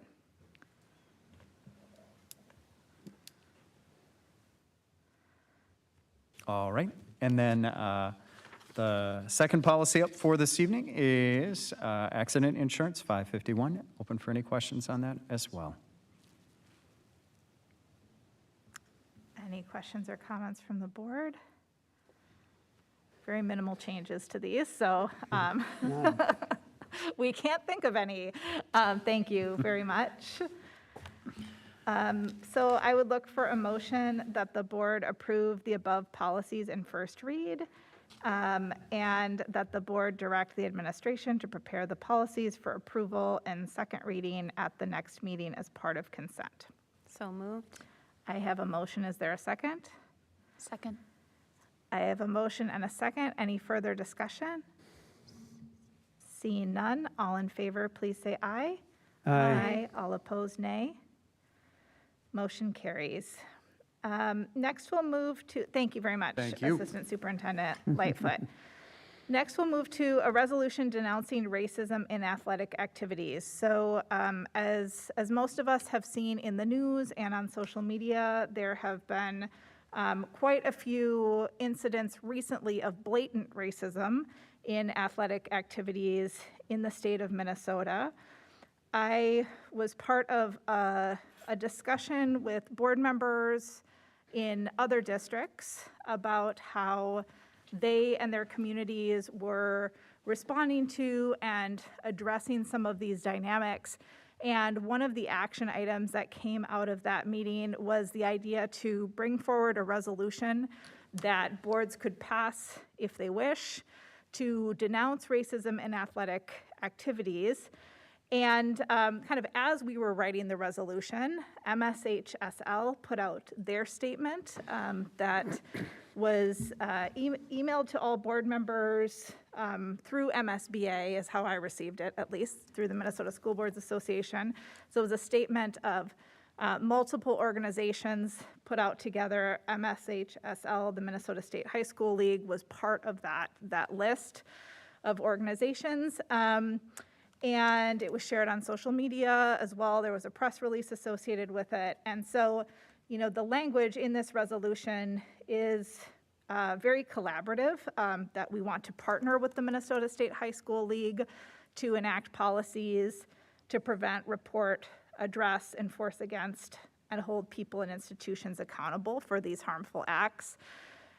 The Minnesota State High School League is seeking input from board members, districts, students, above all, on what changes need to be made. So in addition to talking with school board members in other districts, I took this policy to a group of scholar athletes at Hopkins High School, or it's not policy, this resolution, and I had them take a look at it and offer their input. And one of the biggest changes that was made in response to scholar input was this idea of microaggressions, that we are seeing a lot of these blatant manifestations of racism and cultural disrespect at sporting events. And listening to our scholars, they described just what it's like a very frequent occurrence of microaggressions that happen at sporting events and in athletics as well. So adding that language, and then also this piece around reporting, like what happens when these things happen and who can students go to when these things occur. So really grateful to those scholars for their help with this resolution and their input on it. So with that, I would welcome any questions or suggestions to the language. This is our resolution that we're passing as a school board. Other boards may be passing similar versions of this resolution, but we can certainly include in it whatever we find to be a priority as this board. So I would open it up for discussion. Chair Bouchard? Yes. I was really happy and proud to see this on the agenda this evening. I know we've had, also happy and proud of our Hopkins girls basketball team for being the first to make public statements. And this is, I feel like, a really great first step in taking the work that we do as a school board and as an educational community to be actively anti-racist and extending it to our students when they leave our bubble and participate in sports and activities outside of the Hopkins community and it, you know, as their visitors in other schools. So I was excited to see this. So thanks for the time in drafting it. Thank you. Chair Bouchard? Yes. I concur, Director Peterson. I'm very proud to see this and also extremely proud of our student leaders. Not going to get emotional.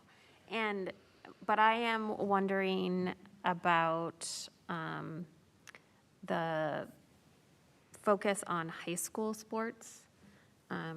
I would like to see it be more inclusive of all of our, because I know some things go on at junior high. And also, you know, I don't know how much we sponsor sports at the elementary level, but I know community ed does. So I think that expanding it could be good. Yeah, so maybe just removing, is it in that second whereas clause that it's high school sports specifically? We could Right. remove the high school sports, and so Yeah. then it would just be School sport. school sports. And then where else, were there any other places where it was specific to high school? That was the first one I saw. I don't believe so. The further repetition of high school is just inside of Minnesota State High School League. Thank you, Elise. Elise is editing it as we wordsmith here. Thank you.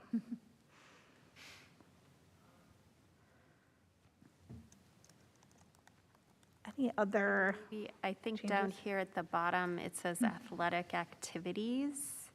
So maybe that would be a good thing to change and just call it athletic activities.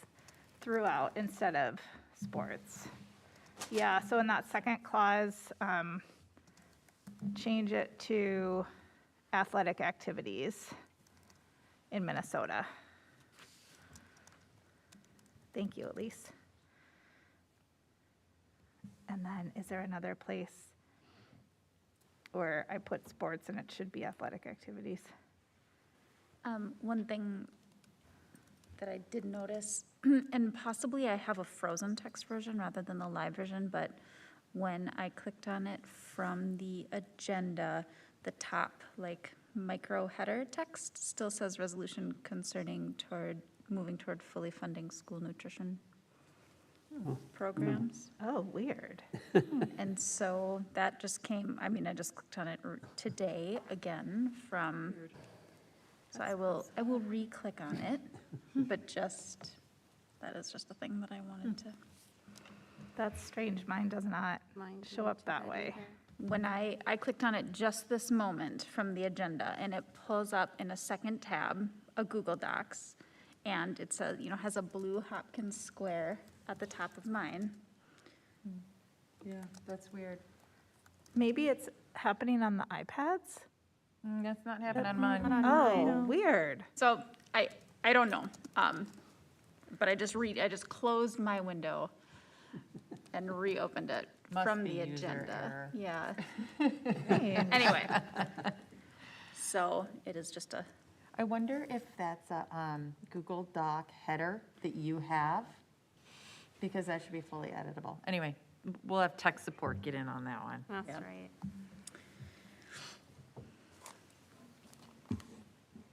I just have a question or comment, Chair Bouchard. So at the AMSD Executive Board, we just had a very interesting discussion on this around like who are all of the accountability partners? And where I think we landed is slightly different than the last statement that we partner with the Minnesota State High School League, which does sort of position this entity as having a lot of accountability and maybe importance in all of this, which is slightly different than we all are accountable and spelling out. That's teachers, that's school leaders, that's superintendents, that's coaches, that's athletic directors. And yes, it's also the Minnesota State High School League.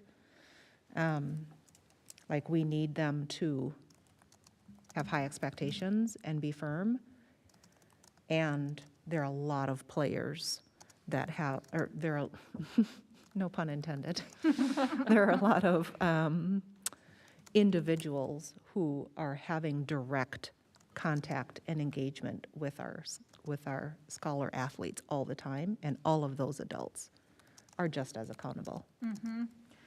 So maybe we could change the wording there so that, that we as school board members, administrators, staff, start to like spell out some of those people specifically, like who are part of the we.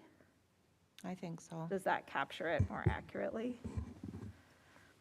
So are we talking about the last statement or the one where Minnesota State High School League is called out? I think that's what Dr. Mary Perry Reed was referring to, was that third clause under the now therefore be it resolved section, so that we partner with the Minnesota State High School League. Is that right? Because I'm wondering, does the last statement get to Oh, more I see. of what you were talking about? More of the practices. Well, Like if we expanded that to include like community, Or could you just say yeah, that, I think it does. like that we as administrators, educators, teachers, coaches, spectators, partner with the high school league. That basically bringing all of these other people in as part of this resolution.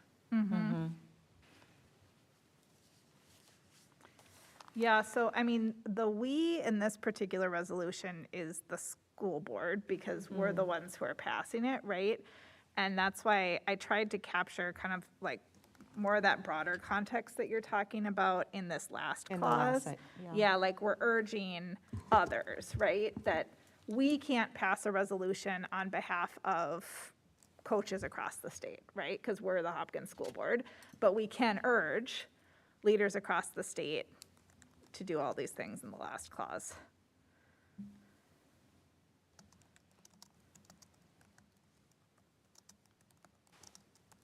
Or could it be that we even urge educational leaders, coaches, spectator, you know, beyond just other educational leaders, right? Just Sure. maybe we urge everybody. Yeah. Yeah. It is an all-inclusive thing. No, I mean, I think, Or you know, as community, parents. sorry. Oh, no. I think as parents, we put our children into, you know, the charge of people who are, you know, coaches and community leaders and, yeah. What were you gonna, I'm sorry. No, I was just gonna say community at large, or in addition to coaches, athletic directors, something where it impacts everybody, because my perception is that this is coming more from the stands at some of these events versus, I mean, I think a coach is not gonna, opposing coach is not gonna do this, but that's why I was wondering community members at large, because that's my perception of reading these articles is that you're hearing it from the stands.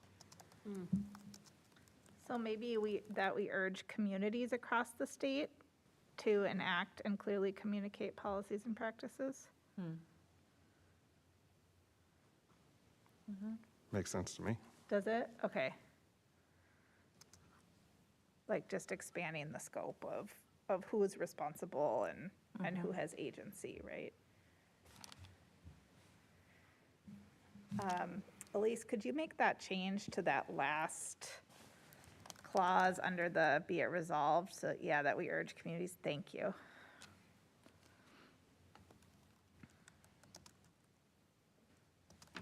Are there other changes you'd like to see made?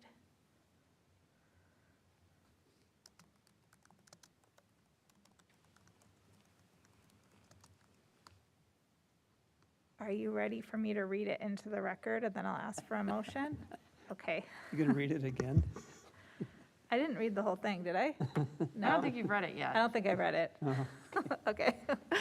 A resolution denouncing racism in athletic activities.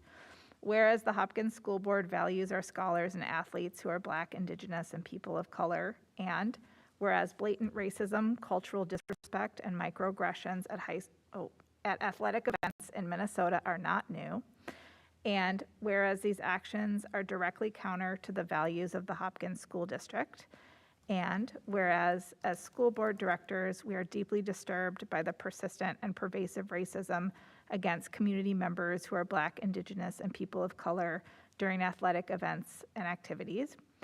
And whereas we are entrusted to prepare young people for better futures through an equitable education, including an understanding of our democracy and a commitment to equality and justice for all. And whereas we are committed to ensuring our scholars do not experience trauma and harm while participating in athletic activities. And whereas every scholar, coach, parent, caregiver, and community member should feel confident and safe to attend athletic events in any district. And whereas a safe environment is one that is free of bullying, racial slurs, cultural disrespect, microaggressions, and other forms of bias and harassment. Now, therefore, be it resolved by the Hopkins School Board as follows: that we denounce all racist behavior and harassment by athletes, staff, and fans during athletic activities and games, and that we listen to, believe, and lift up the voices of our scholars when they share their experiences with racism, microaggressions, and cultural disrespect while participating in athletic activities. and that we partner with the Minnesota State High School League to enact policies to prevent, report, address, enforce against, and hold people and institutions accountable for these harmful acts, and that we urge communities across the state to enact and clearly communicate policies and practices to ensure that athletes, staff, and community members who are Black, Indigenous, and people of color are safe and supported when participating in athletic activities in all communities. So I would look for a motion to approve the resolution. So moved. I have a motion. Is there a second? Second. I have a motion and a second to approve the resolution. Any further discussion? Seeing none, Clerk Peterson. Director Adams. Aye. Vice Chair Andreessen. Aye. Director Hartland. Aye. Director Kahn. Aye.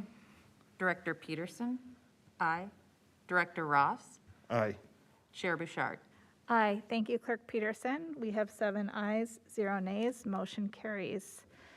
We'll move to our last agenda item, which is, it is a heavy resolution night, okay? I'm just going to say that. We have yet another resolution calling for an executive session for our superintendent's mid-year review. And this is an act that is being conducted pursuant to Minnesota open meeting law. And the recommendation is that the board approve the following resolution. Before I read the resolution, are there any questions or comments about this agenda item?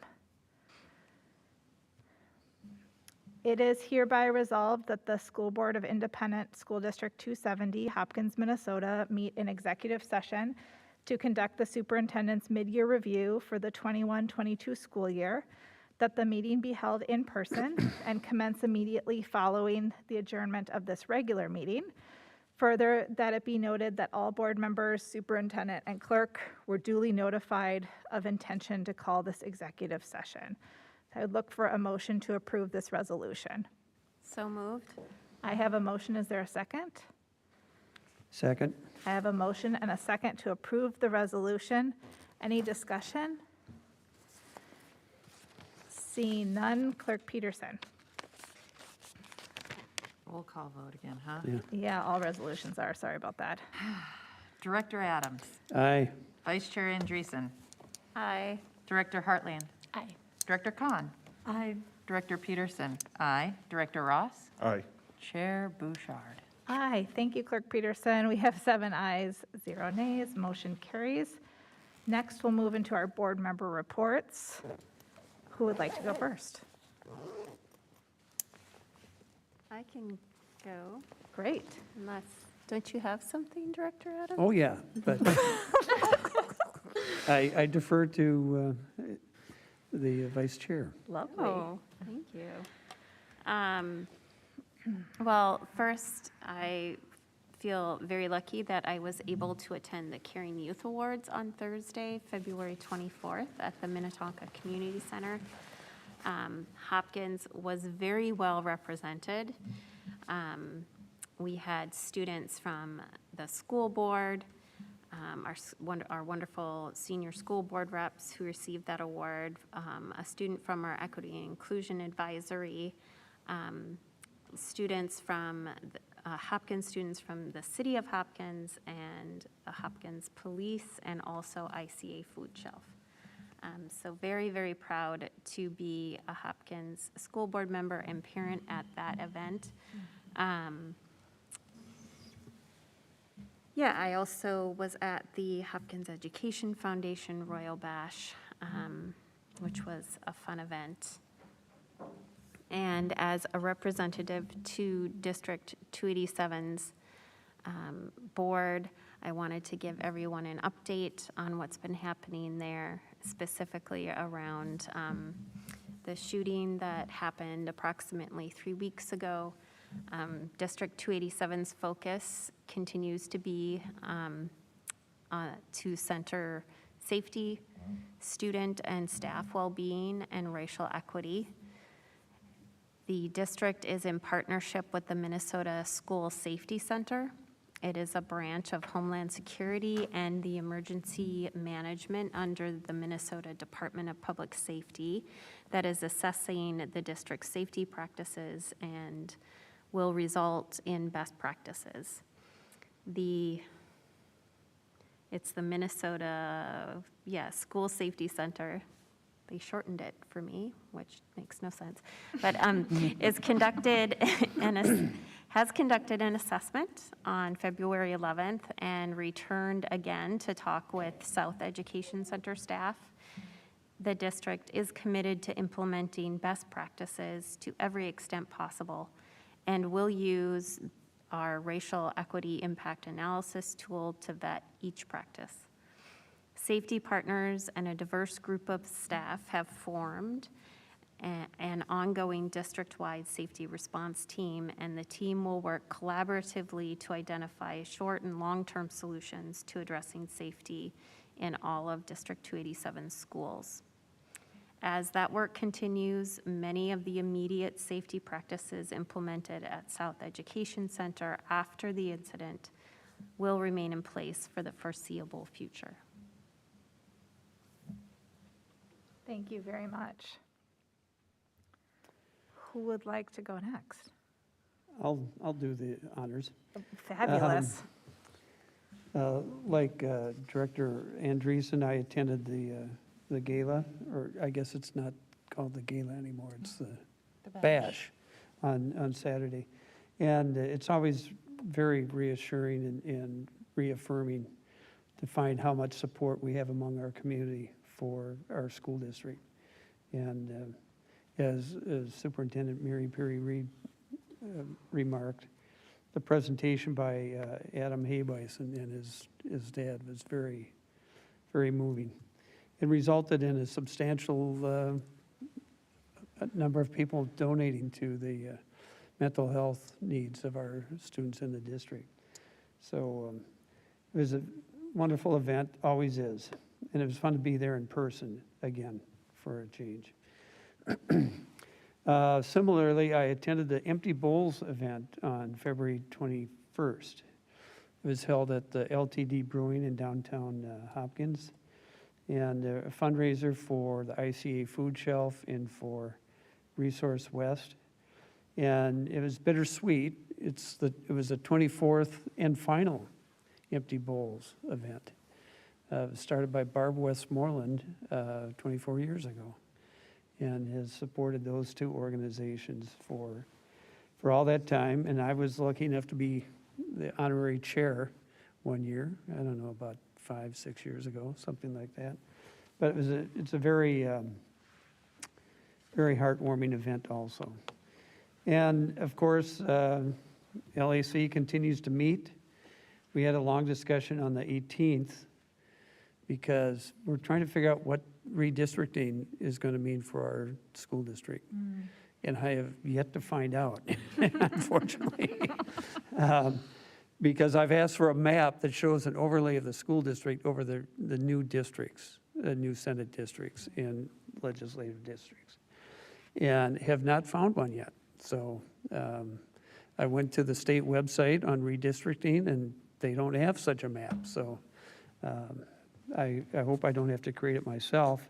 But at any rate, we've got a number of our legislators, both Senate and House people, that are not going to be running again this year. So it's going to change the complexion of our leadership that serves our district. So that's my report. Thank you very much. Who would like to go next?